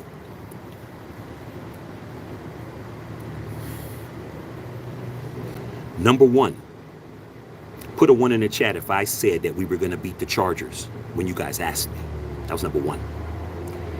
Number two, you said, y'all did, Shaq, how are we going to beat them? I said, the offense is going to show up. It's about time. If the offense shows up, we're going to kick the fuck out of them. And that's what I said. I never believed in the offense because they hadn't done nothing. The reason why we won 63-21 was because the offense showed the fuck up. For the first and only time in the whole NFL season, the offense came to play. That's why the offense looked good. That's why AOC was balling. But it's one game. So I didn't say it was okay. What I said was the offense owes us a win. We had only had won, 6 games at that time? Well, no, was it 5? 5 games at that time. Okay? And I said the offense hasn't won us any games. The defense had won us 5. The offense is going to show up. I didn't know that we were going to win by that much. At no time did I ever say we were winning by 42. I said we were going to win because the offense was going to show up and score some points. I didn't know that they were going to fucking show out. That's what I didn't know. So don't tell everybody that's what I said. I said we're going to win because we're going to score on offense. And we did. Okay? That's exactly what happened. Maurice Ross, Black Raider. Salute to you, Shaq. Unfiltered Nation. You already know Julio Barrera, man, 1979. Hey, dog. 2-ringer. OG. Hey, Julio, let me show you yours, bro. This one is yours, Julio. And this one is yours. Those twos are yours, bro. Okay. Those are yours. All right. Gilbert Batista. The key is, what's Mark going to do? Who's he going to listen to? That's all I'm worried about. I'm not worried about what Raider Nation wants. I'm not worried about y'all. I'm wondering if Mark Davis is going to get convinced to fuck up the team again and set us back like he just did. That's what I'm worried about. Seacrest said, no cap. I drop to my knees and cry real tears. The next time we win the chip, it will happen and smiles will be permanent. Dude, I'm telling you that, man. When we win the Super Bowl, you better find Shaq. I might be an old, crippled motherfucker, but you better find me, dog. You better find me, bro. That's going to be the most gangster ring on my hand. Because it's the pinky ring. And you know gangsters wear pinky rings, bro. You know that. I get my fourth. Oh my God. Nobody's going to want to talk to me when I win the bowl, bro. Because when I beat the Chiefs, not a soul called me. Not one person called me at all. I got some text messages, but nobody called. They're like, man. I called my dad the next day. I was like, what happened? Well, actually gets the Chargers. What happened? Oh, well, that game was boring. I fell asleep. I said, Dad, you ain't going to call and say congratulations? Oh, I knew you were probably too busy running around calling everybody. I said, why do I got to call everybody? I won. You guys should be calling me. That's what I said. I had to say that to my own dad. He didn't call and say congrats. He's a Niner. I said, yeah, Dad, it is what it is. Well, you ain't going to do that to the Chiefs. I said, Dad, we're going to beat the Chiefs. We beat the Chiefs. It was Christmas. Had to call him then. What happened, Dad? Well, they just weren't, Chiefs weren't doing this and weren't doing that. I said, yeah, that's what I figured. You ain't going to say what we did, though. Like I said, man, my harshest critic was always my father when it came to sports. That's why I know so much, man. I'm like, man, if I can go against my dad, I can go against all y'all, man. Y'all ain't shit. You little guys that come in and think you're going to earn some stripes on Shaq. I'm like, dude, I was 7 years old fucking going in on my dad on games. My father like, okay, man, here's a box score. He's like, give me the newspaper. Box score. Tell me what happened. It's like, oh, okay. Turnovers. This happened. That happened. This happened. This. Whoa, looks like that happened. Looks like this happened. Looks like that happened. Da, da, da, da. Blah, blah, blah, blah, blah. Yeah, okay. Seems like you know a little something. I said, yeah, I do know a little something. He's like, oh, you're getting better. Okay. Julio Burrell says, facts. Maurice Ross, sir, I've been my first quarterback since a snake through AOC, seen a lot. Raider Nation, Unfiltered Nation, for life. You already know. Dog.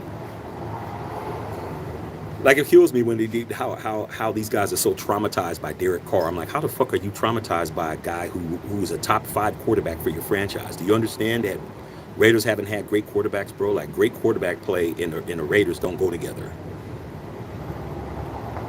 You've only had five decent quarterbacks in the whole existence of the team.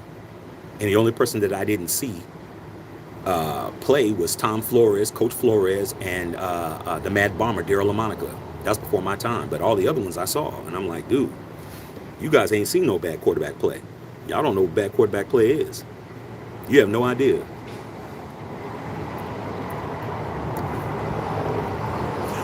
Maurice Ross, when you sit back there and you see a wide open Randy Moss and you see Kerry Collins throw a fucking interception that's not even close, you feel your pain when you have the most dangerous deep threat in the history of football wide the fuck open. That's why he didn't want to play for us no more. Why you think he didn't want to play for the Raiders no more? Because he's open and he ain't getting a fucking football.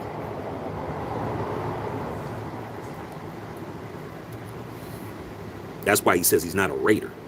Fuck this stats. Carlos Sanchez, what's up, Los? Wild Web, Raiders need to make much of a easier move in the draft. We'll see. We'll see how it works out. I'm not really worried about draft position because I know Champ Kelly is the master. He's gonna move up. He'll figure it out. Don't matter if we lose. Draft position's not gonna matter. We're not gonna be in the top 10 right now. I think we're at 11 right now, if I ain't mistaken. Champ will make it happen, bro. He'll give up some first-round draft picks from next year and future draft picks. We'll make it happen. Stephen Gomez, congratulations. 50 years as a Raider fan. Appreciate it. Long Raider. Harbaugh wants full control like Gruden. Exactly. It's what these guys don't get. You got, we can. You guys think that you guys can. What's the best thing I can say? Like, you guys think that you guys can match tires. Like, you guys can have mismatched tires. Yeah, if you have a bucket, you can put mismatched tire. You can have a Michelin on the front and have a Firestone on the back, and have a BF Goodrich on the right side, and have a fucking Sears tire on the back because you're just going to work. But when you have a damn fucking supercar, you can't mix and match tires, bruh.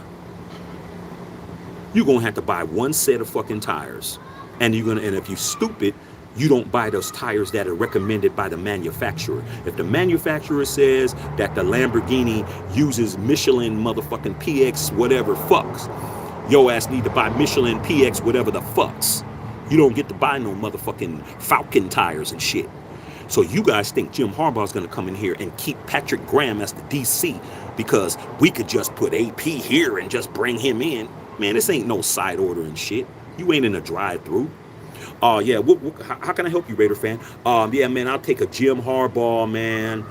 Give me a side of AP and give me a large Patrick Graham, man. What the fuck?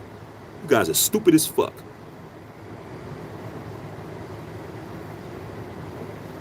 You guys dumb. That's what you guys are trying to do. You're trying to order a Jim Harbaugh with a side of AP and a Patrick Graham with ice. Y'all stupid. Don't work like that, man. He gonna come in and commandeer the whole shit. Everybody, get out. Let me clear the deck. You're starting from scratch. Raider Nation. Thank you, man. Jason, thank you, bro. Happy 50th. Laz, Happy New Year, Laz. I know you were acting a fool last night. I know you were turning up. James Walker, Happy New Year. Steve Gomez, looking forward to watching the bowl games today. Bo Nix looks real good. We're going to see. Orlando, congratulations, Shaq. I'm 54 with that silver and black. Oh, bang. That's what it is. Got me beat, bro. I would have been a Raider fan longer if I would have fucking knew what the Raiders were. I had no idea, dog, till I got in elementary school when I got around some other fans and some other teams, dog. We lived in San Francisco. The first years of that I actually remember. So I was around kids from that area, and then when we moved out of San Francisco and moved to the South Bay, I was around Raider fans and shit. I was like, Raiders? What's that? I didn't know. Okay. Jason Raider. Happy New Year's and blessings, bro. Arlen Howard, Happy New Year, man. Thank you, big dog. I've been alive for 3 Super Bowls. Me too. Love it. Love it, dog. Wouldn't be able to survive without it. Okay, Chris Leonard, our secondary got torched and Epps, and then been watching your man's Peter's tapes, apparently. I mean, Epps hasn't been playing lights out football. Jack Jones got the revenge. He got the revenge treatment for what he did to Patrick Mahomes. The referees decided to get even with him on those 2 fucked up calls. A lot of you guys want to blame Double C. Double C didn't fuck that up. Double C made a good play on the cat. Man, if I push you out of bounds and shit, they call that pass interference. I'm like, how the fuck? Maybe because they don't have the force out rule anymore. But that damn, if you go to his Instagram, he shows you he jumped the ball as soon as it was snapped. He jumped the ball as soon as it was snapped, dog. It was perfect. His timing was impeccable. I guess it's kind of like watching Bruce Lee on Enter the Dragon and shit. Bruce Lee was so fast, he had to slow his movements down, and he was still lightning quick. Okay. Brother Tito, what's up, man? Big ups on 50 years, man. Salute. Thank you, man. Stephen Gomez. Shaq, did you feel the earthquake? Yes. I felt the earthquake this morning. I was on the couch with my wife, and we were just chilling, watching the Rose Parade. And we felt a little aftershock and shit. It's crazy because my wife's from Baltimore, and she didn't grow up with earthquakes, but she's used to them. But me, earthquakes don't scare me, dog. It's just when it doesn't stop. I'm kind of a little bit too comfortable, Hey, brother Tito, you remember that? And Maurice, remember that the 89 quake, the Bay series between the A's and the Giants, and we had the earthquake, that big ass earthquake that collapsed the motherfucking Bay Bridge and all that shit in Oakland and all that. Dude, I was sitting there with my niece and nephew. My nephew's like 34 now. My niece is like 33. They were babies, bro. I was babysitting them, man.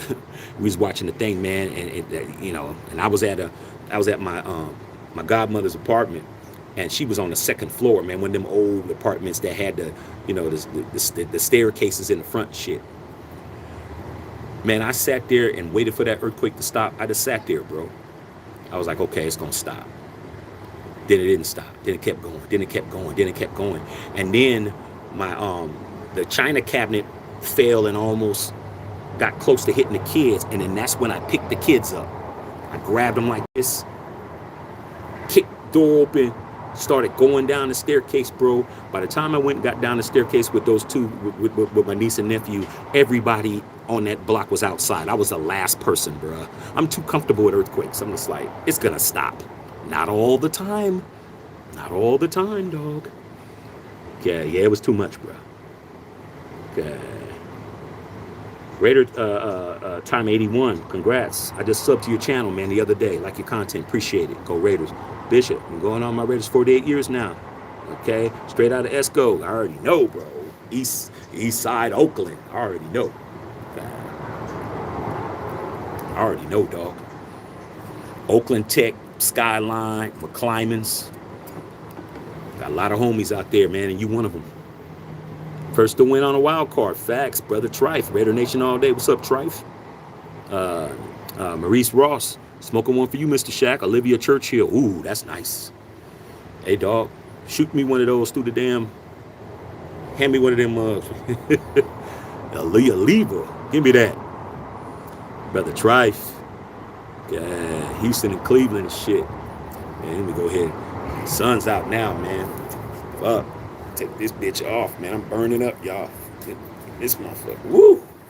So what happens when you over here by the beach, man? I'm by the beach now, dog. I'm over here chilling. So baking in the sun on this motherfucker. Okay.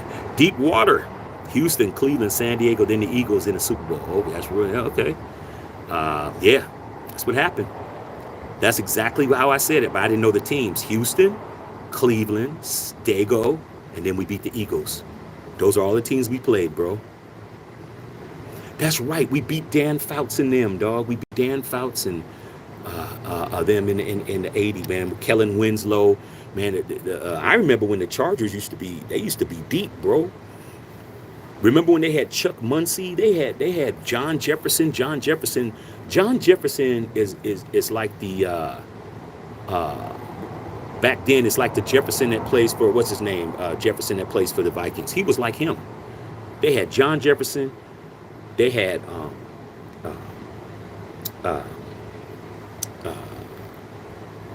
Kellen Winslow. They had some motherfuckers, bro. Charlie Joyner. They had teams, bro. But when they played the Raiders, they didn't have no team. We was fucking them motherfuckers up. Yeah.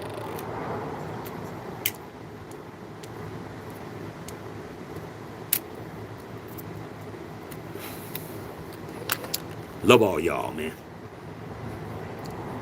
Wild Webs, don't be fooled by Bo Nix or McCarthy. All the chains in the NFL are more like Mitchell Trubisky, Zach Wilson, Kenny Pickett. Strange to me. Hey, man. All I can do, man, is I'm going to tell you guys this right now. I trust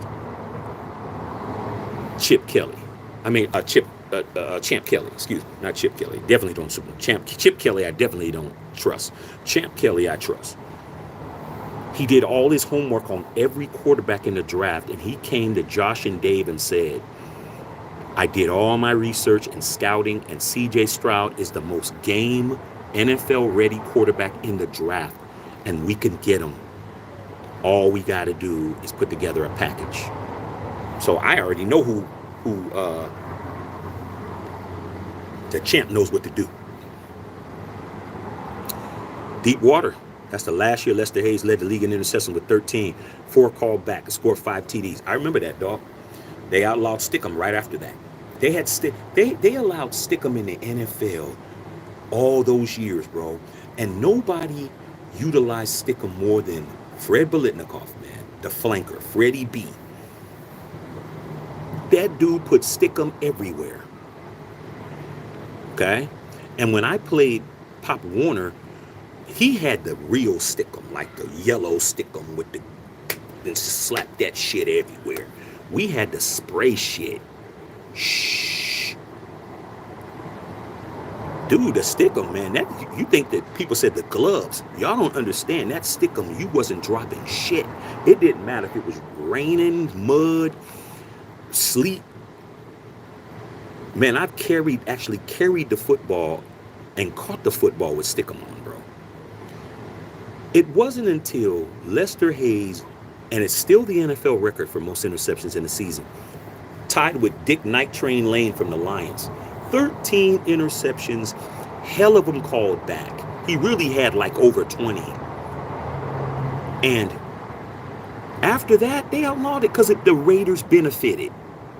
It was cool until the Raiders benefited. Once the Raiders benefited, they outlawed that stickum shit. But before that, everybody was using it. Drew Pearson was using it. Lynn Swan was using it. John Stallworth and them niggas was using it. Everybody was using it. Ahmad Rashad was using it. All them guys were using it.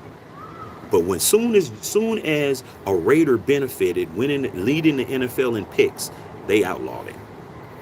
No Google needed for that. That's right. 27-10. That's right. That's right, Trife.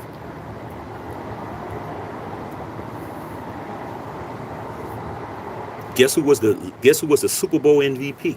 Jim Plunkett.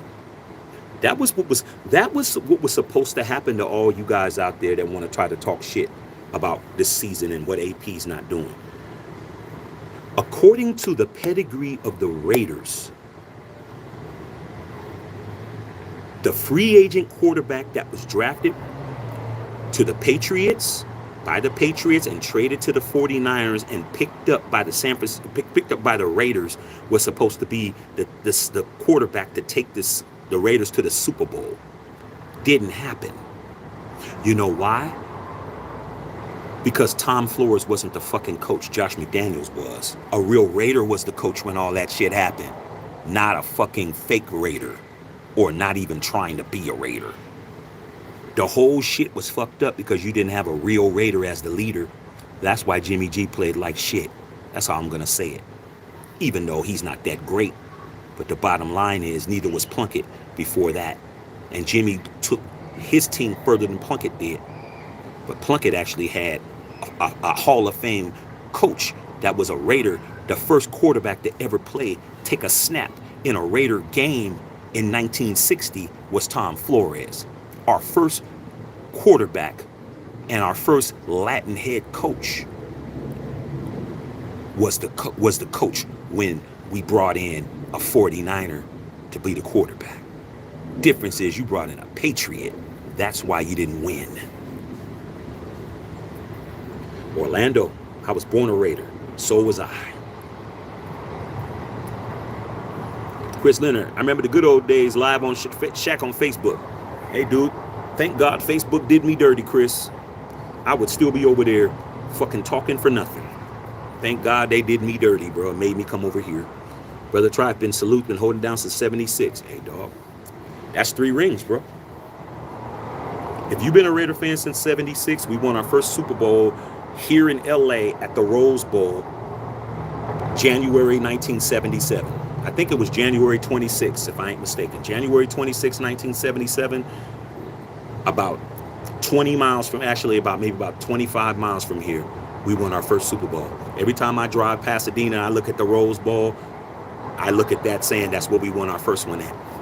Right here in LA, which is why LA is still Raider country. We won our first one here in LA.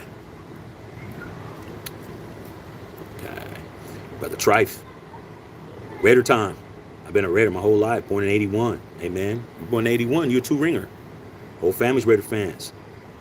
Brother Tito, Raiders 80. Broncos 97, Ravens 2000, Steelers 85. Okay, so yeah, so there's been seven wild card teams to win. Okay, it's all good. All right. Deep water.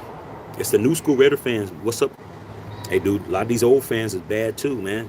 The problem with the older fans, the younger fans I can understand, but the problem with, just like anybody, they're going to challenge you, bro. It's like you the old gunslinger, bro. You the old gunslinger, you got the reputation.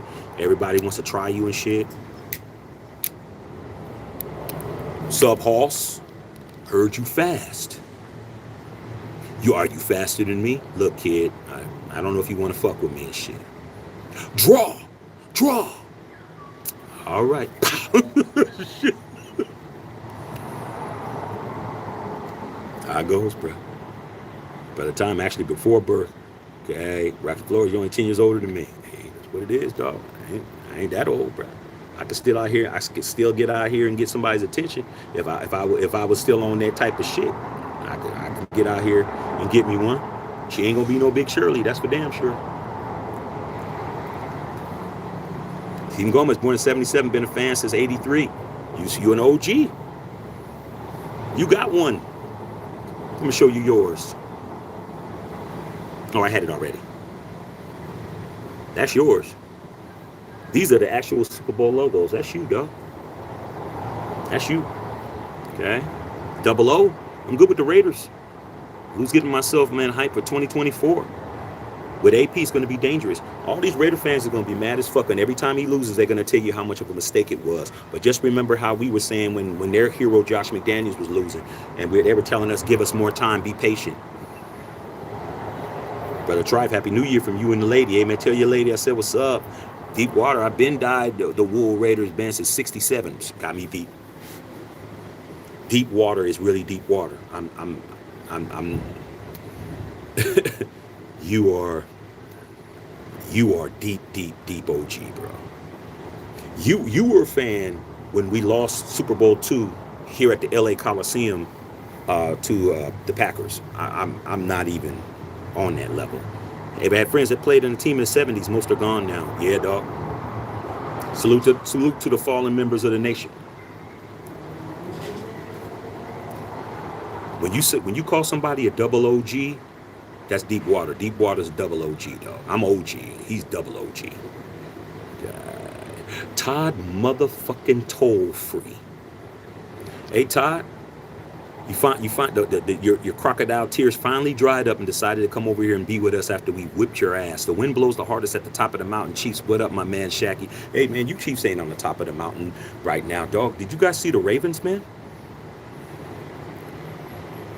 If we beat you without an offense, if we beat you without any offensive production and an income and not even a completed pass for 45 fucking minutes, what do you think Lamar and them gonna do?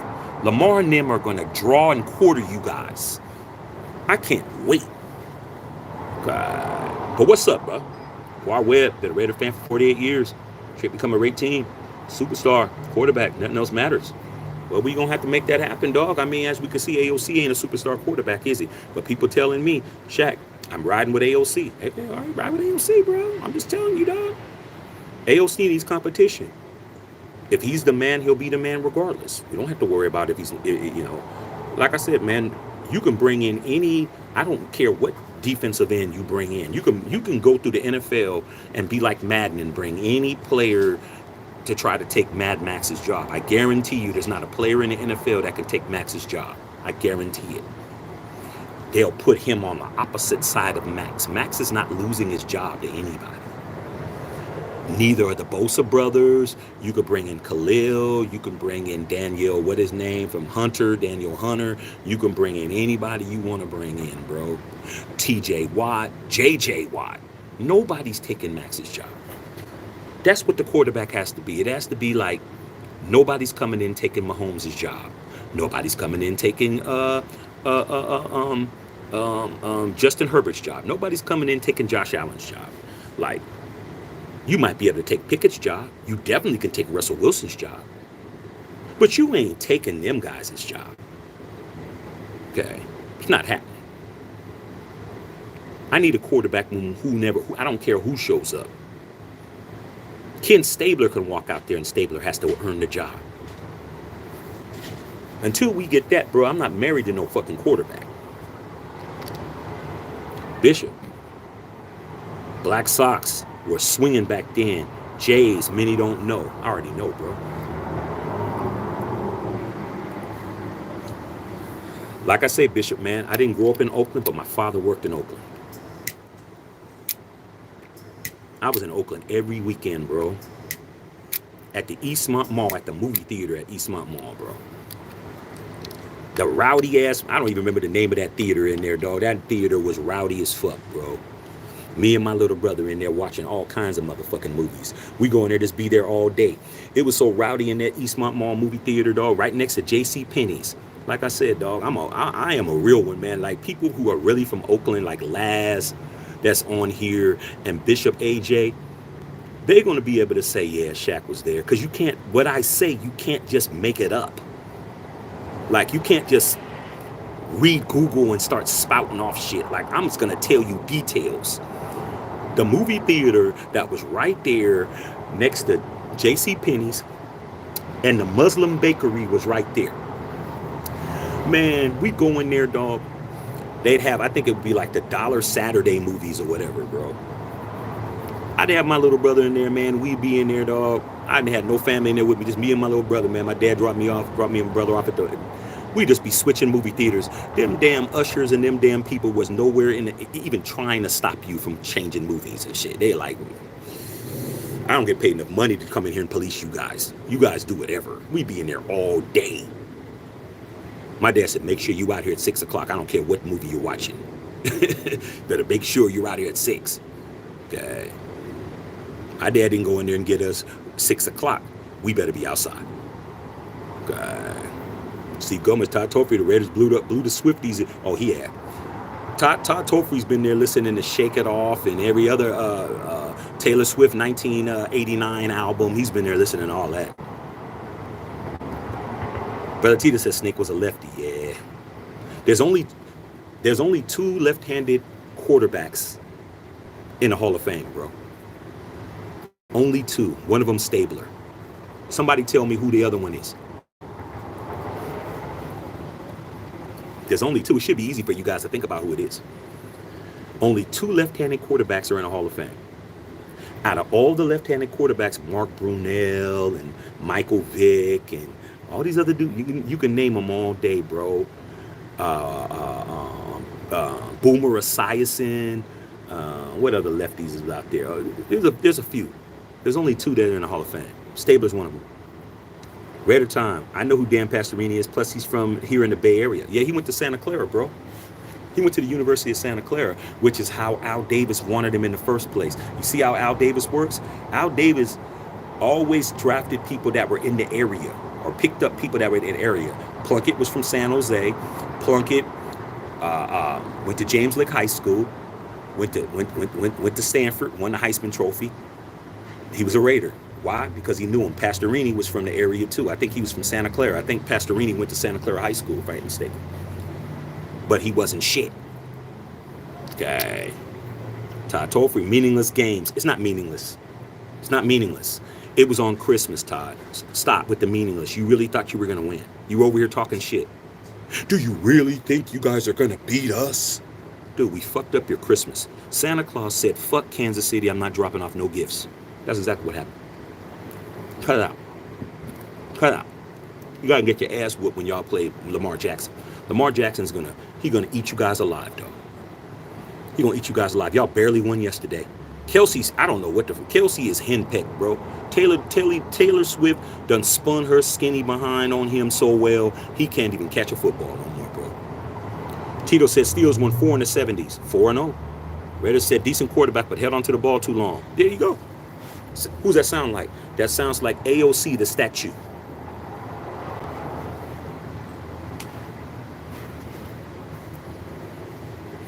I saw AOC get tackled by somebody grabbing his ankle yesterday. Say I'm lying. This dude couldn't even pick his leg up and break the tackle. This dude got his ankle and stood there. He's like this. Brother Tico went to James Lick High School, East San Jose. I know. Mr. and Mrs. Plunkett, bro. Every Halloween they had the best candy. Mr. and Mrs. Plunkett had the best candy, bro, in the neighborhood. There'd be lines in front of Mr. and Mrs. Plunkett's house because they gave the best candy. Everybody else giving you them small little motherfucking Hubba Bubbas. Y'all remember Hubba Bubba, little Hubba Bubba gums and shit, little Now Laters. Don't give you the pack. Just break the Now Laters up and give you one at a time and shit. Man, the Plunketts will give you fucking whole Hershey bars like this. You're walking away from the Plunkettts with a whole Hershey bar. Okay, whether it was the almond one or they're handing out whole bars to kids. And it was Jim Plunkett's older sister. She was the caretaker of them. But Mrs. Plunkett would always be out there working on her lawn and shit. She was always on her flowers, doing all of that shit. Mr. Plunkett was out there doing his little head, and they keep their lawn immaculate and shit. That's who I grew up on. I grew up in that area, bro. But Plunkett was already in NFL by then. So like I said, he's considerably older than me, but his parents were in my neighborhood. Stephen Gomez talking to Todd Toll-Free. Best Buy got great deals of TVs to watch Kansas City run back to the Super Bowl. I don't think so, bro. I don't think so. I think you're just talking, bro. That's what you do, Todd. But for 2 weeks, you were nowhere to be found. You were on suicide watch, Todd. Suicide watch, bro.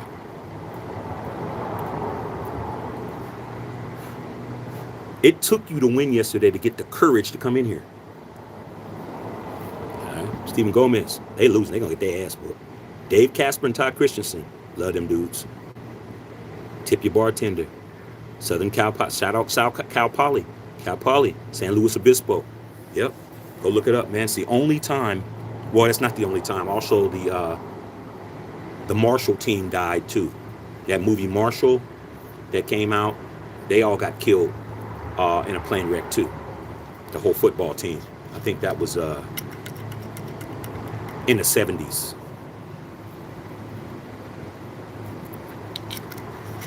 I'm out of champagne, y'all. My wife like, you gonna be out. You gonna have to drag you inside. Bishop AJ, 8 tracks, right? Armando Peppers, AOC's I got. Fuck all the haters. Okay. Everybody's entitled to their opinion until their opinion ain't their opinion no more. If AOC loses his job, ain't nothing to talk about. AOC's the quarterback, cool, but he's gonna get some competition. He ain't just gonna be the quarterback just because. Fuck that.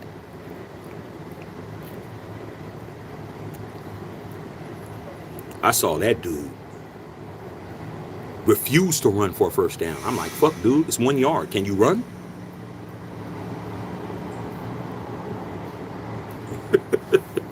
AOC, just run for it.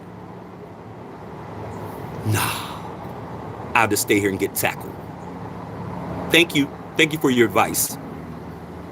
Okay, the LPs you already know. Chris Leonard. Yo, Shaq, we doing a live for the last game Sunday? Of course, dog. We doing a watch party. We ain't going nowhere. We ain't going nowhere. I'll be here. Manuel Gary, what's up?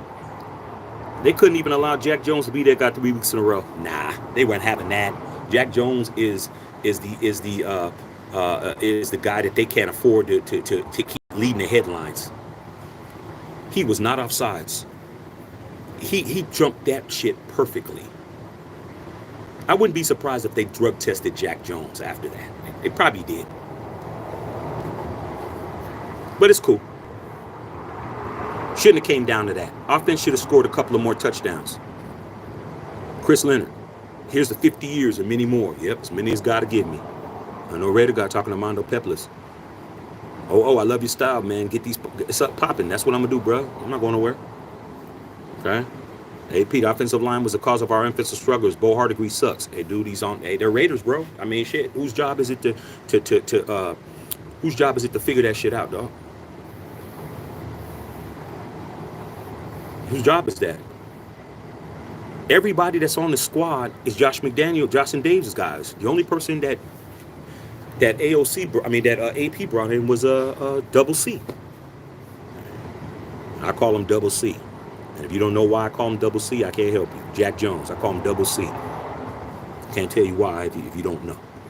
Robert Benjamin became a true believer after I saw Al on that CBS logo saying, just win, baby. Yeah, dog.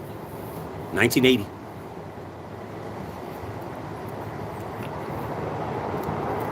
$1980, bro. All right. Armando Peppers, Chargers fans want Harbaugh. Of course they do.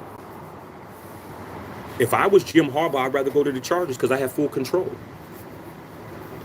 I'd rather go there.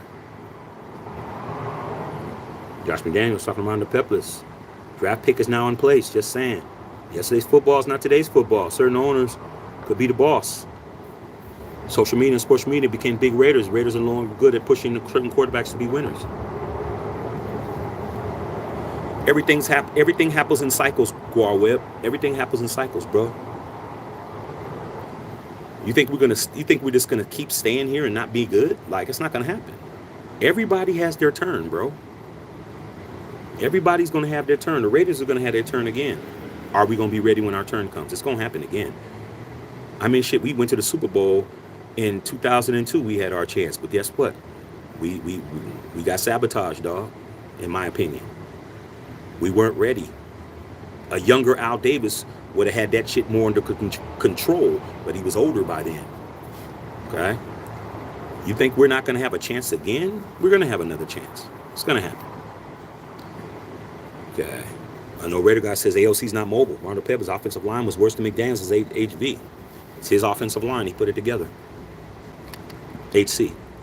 Facts, Harbaugh will want to dismantle the whole team. Why wouldn't he? Why wouldn't he, dog? Why wouldn't he? Have you guys ever, like, dated or had a girlfriend or been involved with a woman who had, like, she was either had an ex-boyfriend, a baby daddy, ex-boyfriend, baby daddy, or ex-boyfriend who's still trying to act like he was, he's always the baby daddy, but he's the ex-husband or he's the ex-boyfriend. You ever had a guy who's still trying to call, still trying to act like he's running shit, still like, who's over there, what's going on, I called, you didn't call me back, and all that shit? You ever had that happen, dog? I've had it happen many a times. Okay? Were you the one to just say, why does he keep calling? This, that, and the other. Well, it depended. If I was just hitting it, you can call all day. You can come over after I'm done. You can do whatever, dog. Pick your kids up. I'm walking around in my drawers. Yeah, I ain't changing shit. But if that was my girl, if I was trying to do something like that, guess what I would do? Hey, man, put me on the phone with him. Call his ass up. Or when he comes by, let me holler at him. I'm going to serve his ass. Okay? You're going to get served. For those of you guys who understand what served means in pimp talk. Pimp talk means your girl's with me now. Now I'm going to serve you and tell you she's with me. That's what I did. Yo, dog. Hey, man, I know this is your son and shit, but when he's with me, I'm going to make sure he's safe. I'm going to make sure that he ain't putting his wet fingers in the damn outlet. I'm going to make sure he's not running out into the street. I'm going to make sure he doesn't slip in the bathtub. Now, if you don't like that, dog, then, we can figure that out. But this isn't your girl no more. You ain't running shit over here no more, bro. Now, I'm just talking to you because I understand. She's done it before. She done dated other weak motherfuckers, and you never been served. But I'm just trying to let you know, this is my shit now. You got the rights as far as the kids. You don't got no kids over here. You ain't running shit. You don't get to control nothing. That's what you're supposed to do. Harbaugh's not coming to the Raiders and have Mark Davis serve him and say, yeah, you the coach, but he's the DC, and he's this, and this person's that. He's not doing that. He's serving an organization. For all you dreamers out there, unless Mark Davis is willing to give Jim Harbaugh serve powers, he's not going to be there. But he can go to the Chargers and not even have a conversation. He can go there and like, shit, ain't nothing popping. In other words, the baby daddy's in jail for the rest of his life. The baby daddy's dead or some shit. So, there is nobody coming in regulating. Brother Trife, I'm thinking about Harbaugh and the candidate. I know Raider guy, we finally got our identity back. Steve Gomez, did you see the Panthers owner Dave Tipper throw a drink? Yeah, I saw that. Bro. But guess what? What the owners are going to do? Are the owners going to reprimand their own guy for doing that type of shit? That's foul. That's foul, bro. Okay.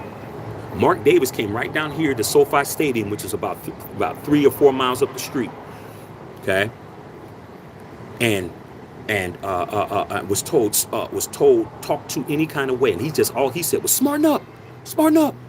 He didn't throw nothing at nobody, dog. Okay. But what has the Panthers ever done except get their asses kicked in the Super Bowl? They ain't done shit. They ain't never won nothing.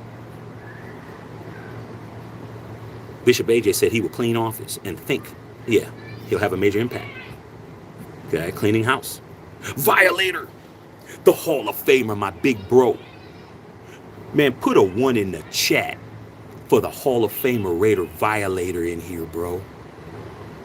Hey, big bro, I'm not up to you yet, but I just hit the 5-0. I hit the 5-0, big bro. The 5-0 in Raider Nation. Okay. And I got your merch is on the way, big bro. Your merch is on the way. My big brother Violator, man. Happy New Year, bro. We're stamped. The legend's in the house. Okay. Make sure y'all pay homage to the legend himself, man. The greatest Raider fan in history. Okay. All right. Raider 75-28. AP scooped the first half. Too conservative. Look, dude. You're talking about conservative when you had Josh McDaniels for fucking 25 games? What are you talking about? You're talking about a guy who's never been a head coach in the NFL in his life. He's not even a head coach. He's an interim. The dude is learning on the job training. You guys expect him to do what Josh McDaniels didn't do. You guys tolerated Josh McDaniels for 25 games, and you didn't even hold his feet to the fire the way you're holding AP's feet to the fire. Cut it out, man. Cut it out.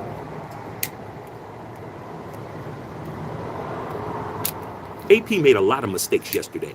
Clock management was fucked up yesterday. When at the end of the game, when they let that clock run down 30 seconds and nothing was happening, I'm like, what the fuck is going on? He's had a few clock management issues. I ain't gonna sit here and hold you. I'm not gonna sit here, man. One thing I ain't gonna do is lie. He has to work on his clock management. But I seen Josh McDaniels do that same shit. I'd rather die with AP than fucking live on the damn with tubes in my mouth with motherfucking Josh McDaniels. Violator. You guys talking to Violator? Hey man, talk to the Hall of Famer, dog. He's gonna tell you, bro. He's there supporting his little brother. On New Year's, AJ, okay, Mono Peppers. All the Raiders need is a new HCN quarterback coach. That's it. That's all you need. And you're racing. That's all you need. That's like you being a motherfucking NASCAR driver, and all you need is a pit boss and a good mechanic. That's all you need. You got the driver. You got the car. The problem is you need a pit boss to be able to fucking handle the pit shit, and you need a mechanic to fix shit. That's it. You guys want to start from scratch. I don't. Stephen Gomez talked to Violator. Hey man, you better talk to him while you here, bruh. That man is on commercial after commercial after fucking commercial. I'm like, damn, every time I turn on the TV, I'm seeing my big brother doing some shit. Okay. Salute. I know Raider guy talking to Mondo Peplis. Kush Mob. Do you think the Raiders will even let us to another Super Bowl? Yeah.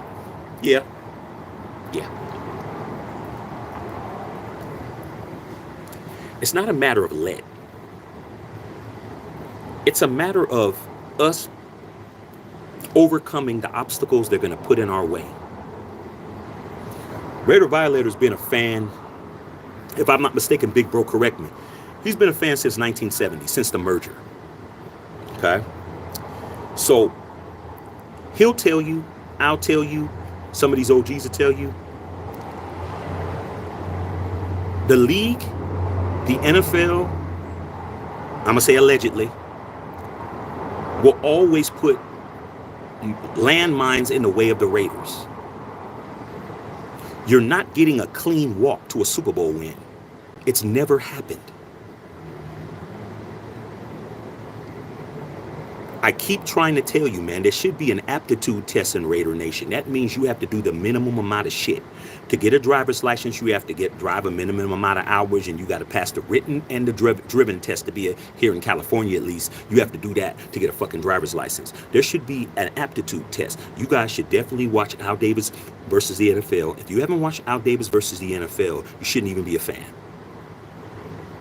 You need to watch the All Madden show. That should be mandatory watching for everybody, because all the things that you guys say comes from you not knowing the history of the team. You might know the history of the team since you've been a fan, But you don't know how the NFL and the Raiders have always collided since the beginning. Since the AFL. The NFL is going to put landmines. They're going to put moats with piranhas in it. They're going to put motherfucking snake pits. Them motherfuckers is going to put, they're going to put everything in your path, bro. They're going to put barbed wire. These motherfuckers going to put it, they're going to put it, they're going to put a motherfucking shooting squad.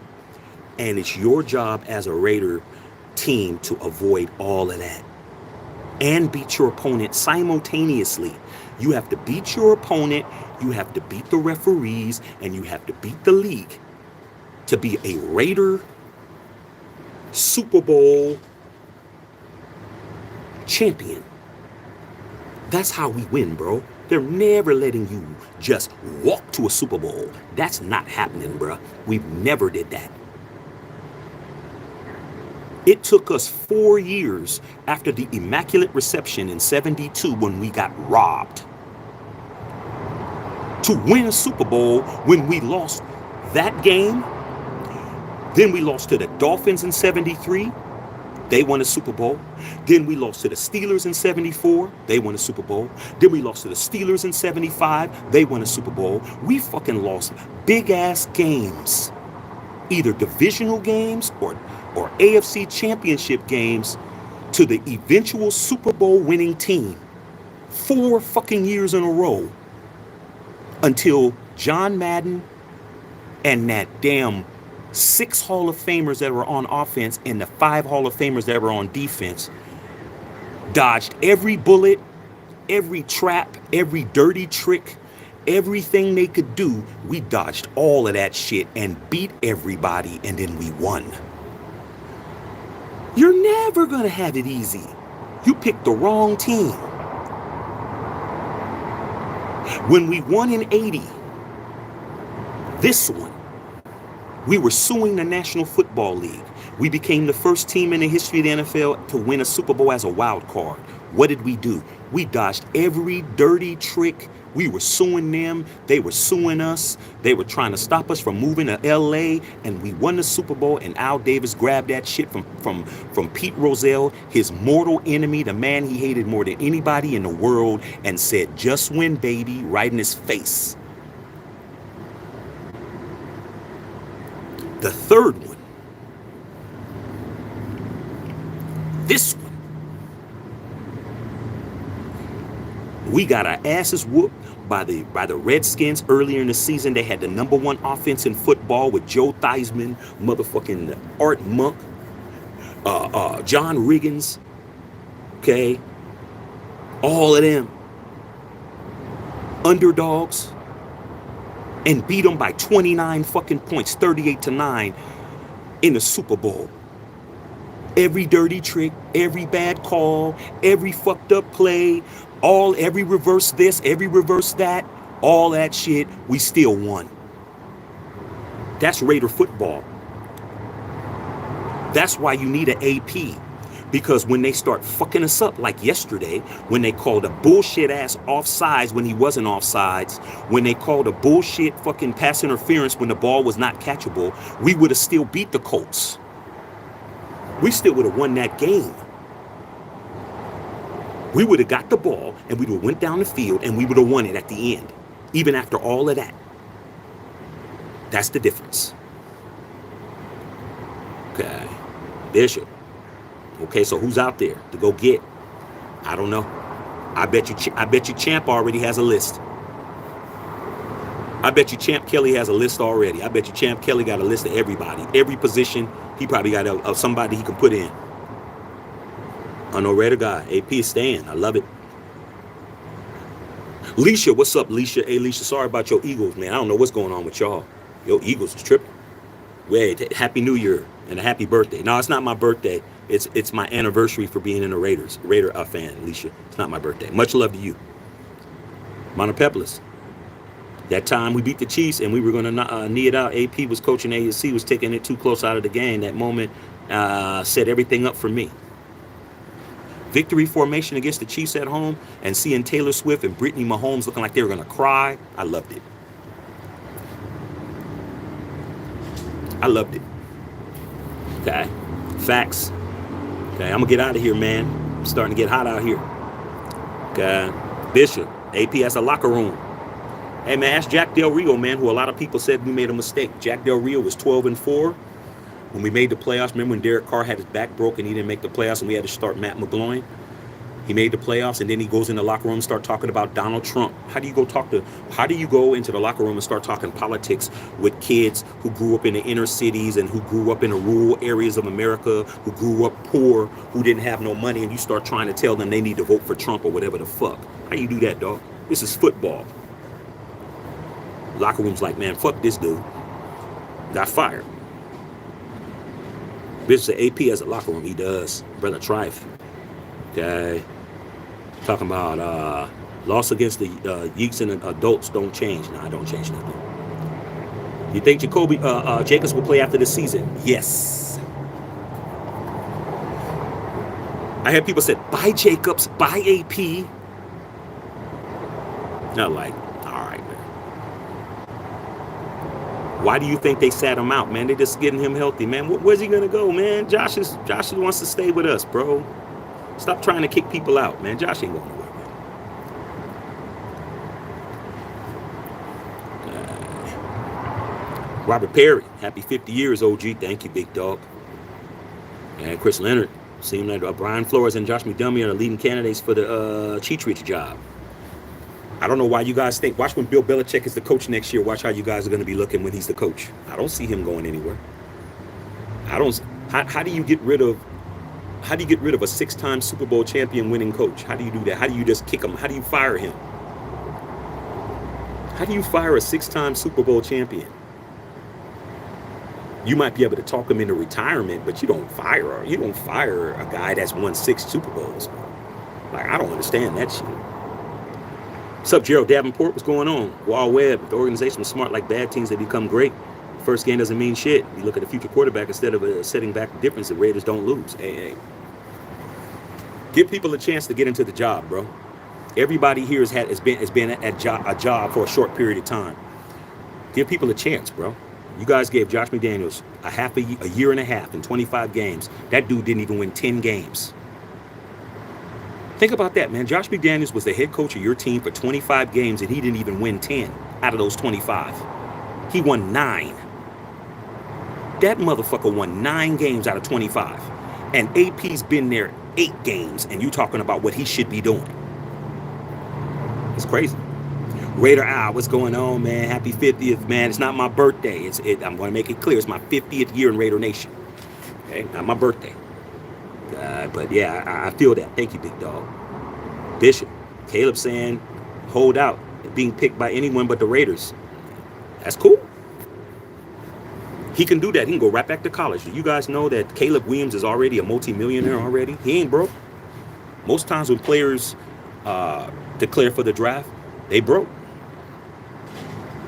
Grandma working 2 jobs, mama working 3 jobs, sister got 3 baby daddies in jail. Hey man, I got to get some money.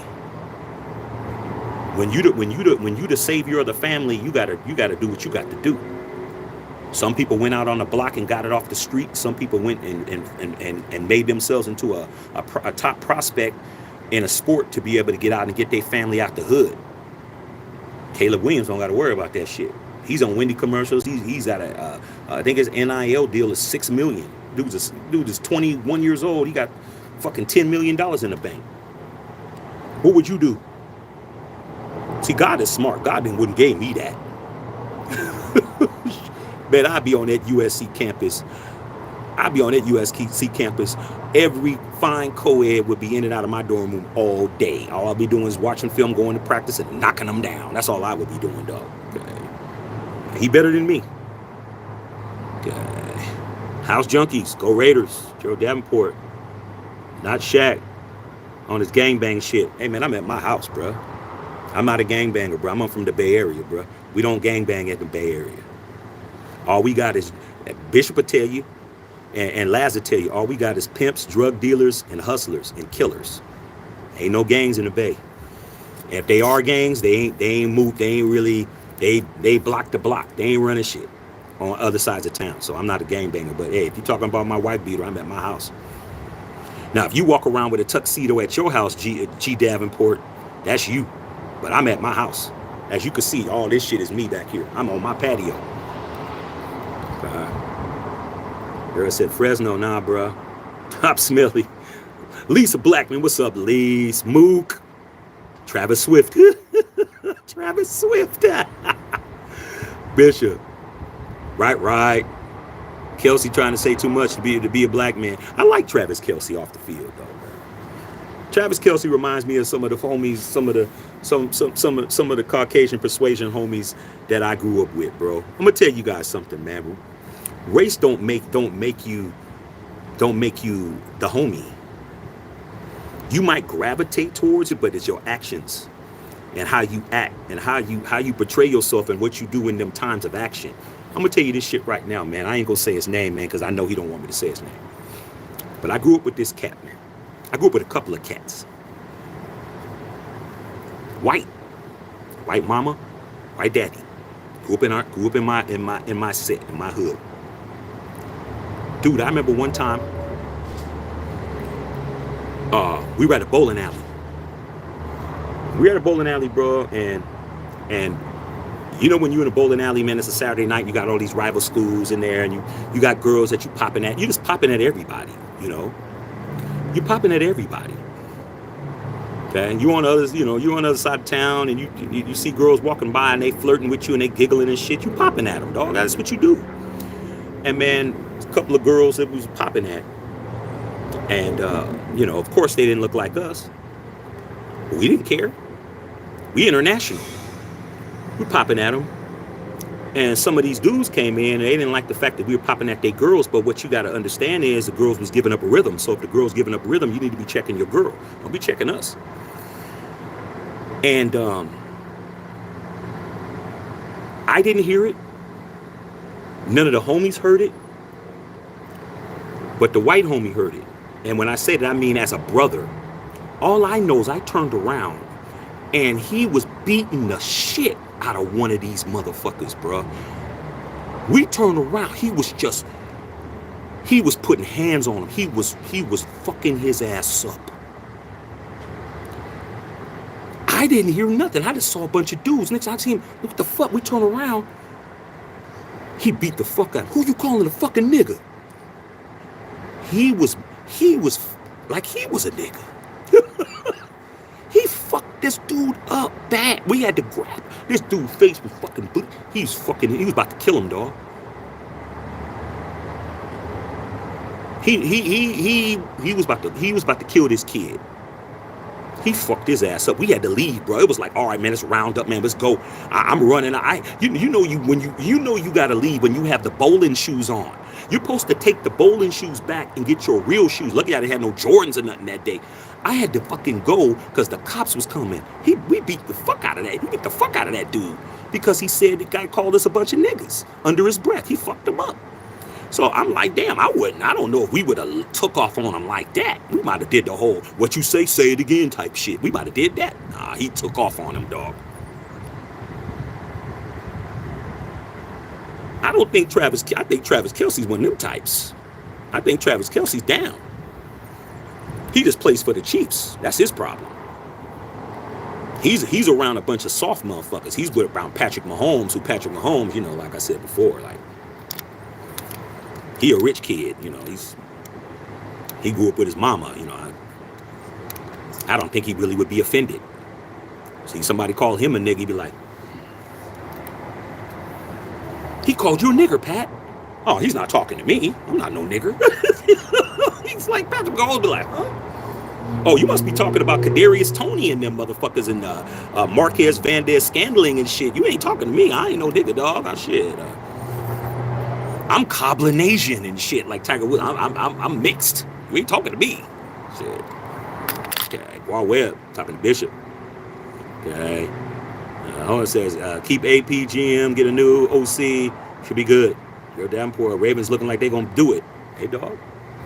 Like I said before, man, my wife's from Baltimore City, not Baltimore County, Maryland, bruh. Ain't no thing but a chicken wing for me. I saw the Ravens beat the 49ers when they cut the lights off, bruh. My wife was happy as fuck. Happy wife, happy life. She win, I'm good. I just heard my mother-in-law say tell Matthew the Ravens is going to win the Super Bowl. I said, it's looking good. Big B, don't seem like 3 different type of Raider fans, bro. Yeah, maybe more. Okay, House Junkies. Ref sold another game from us. Yeah, well, shit. I mean, damn.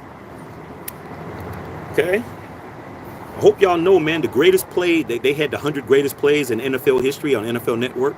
Guess what they said was the greatest play of all time? The Immaculate Reception when we Raiders lost. Why you think?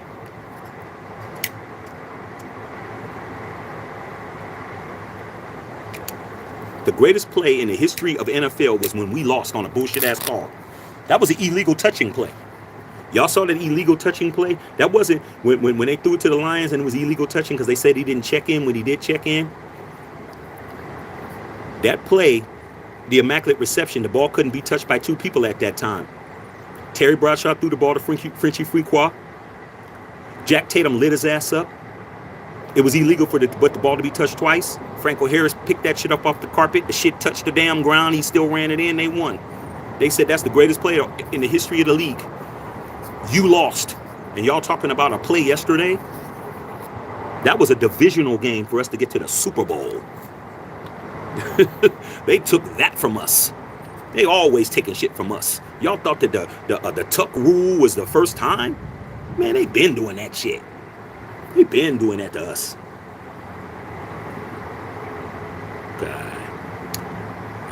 House Junkies, Violator with the 1. Salute, big bro. All the ones are all y'all on here, man. Okay, I'm going to get out of here in a few minutes, man. I know y'all want to watch the bowl games. I'm going to answer about three more questions. Said McDummy was trash. NFL don't want to see us. Nope. Bishop said Jeff George. Oh, my God. Oh, I hated that dude. Man, I did it otherwise with draft. Yeah. All right, man. Read a couple of more. William Stevenson's amen. EB. Happy New Year's to you and your family, man. Amen. Thank you. I was in the 6th grade when I made it to our last Super Bowl. OG. I see you guys. I'm going to shout you guys out. Chris Sears. Young Vet. Prado and Son. Hold up, you met a Charger fan? Yeah, man. He was out there running around with his ugly-ass girlfriend, bro. He's walking around till he heard me talk. George. I see you guys, man. I'm about to get up out of here, y'all. Go in and spend some time with my family. Lisa Blackman, all y'all, man. Salute to all y'all. Anthony King. Pee-wee.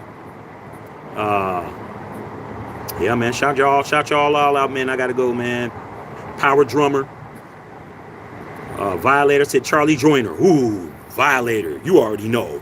Charlie Joyner used to kill us. Charlie Joyner, John Jefferson. They were fucking us up. Lisa Black said LaDainian Tomlinson. I hated LaDainian Tomlinson because he used to run all over us. He had more yards against the Raiders than anybody else, but he didn't win not one ring. Everybody that did the Raiders dirty, they didn't win nothing. Randy Moss didn't win nothing. He didn't win nothing. See all y'all, man. Okay. All right, man. Come back in later, man. Maybe I'll come in after the bowl games, man. Aaron Blaylock, what's going on? See y'all, man. Amos Broadnax.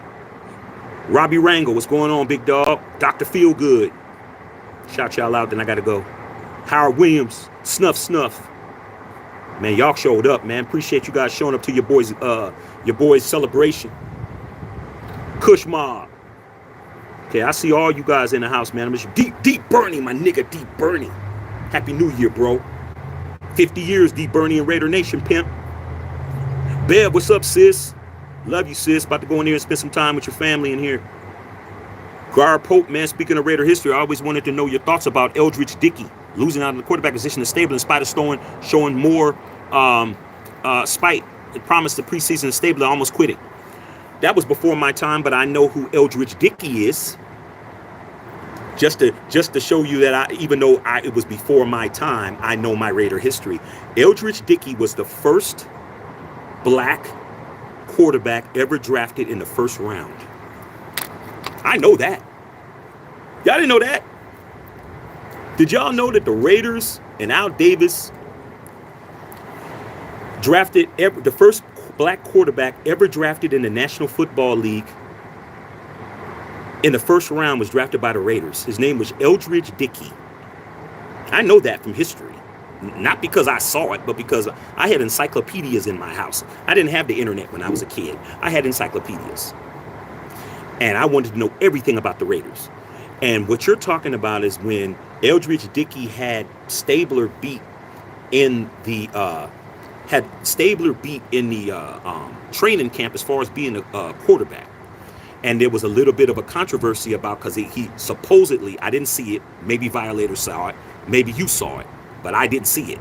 But I read about it, that people were saying that he outplayed Stabler. Stabler got the job. And how they thought it was racially motivated. That maybe Al didn't want to have Eldridge Dickey be the quarterback because of racial shit.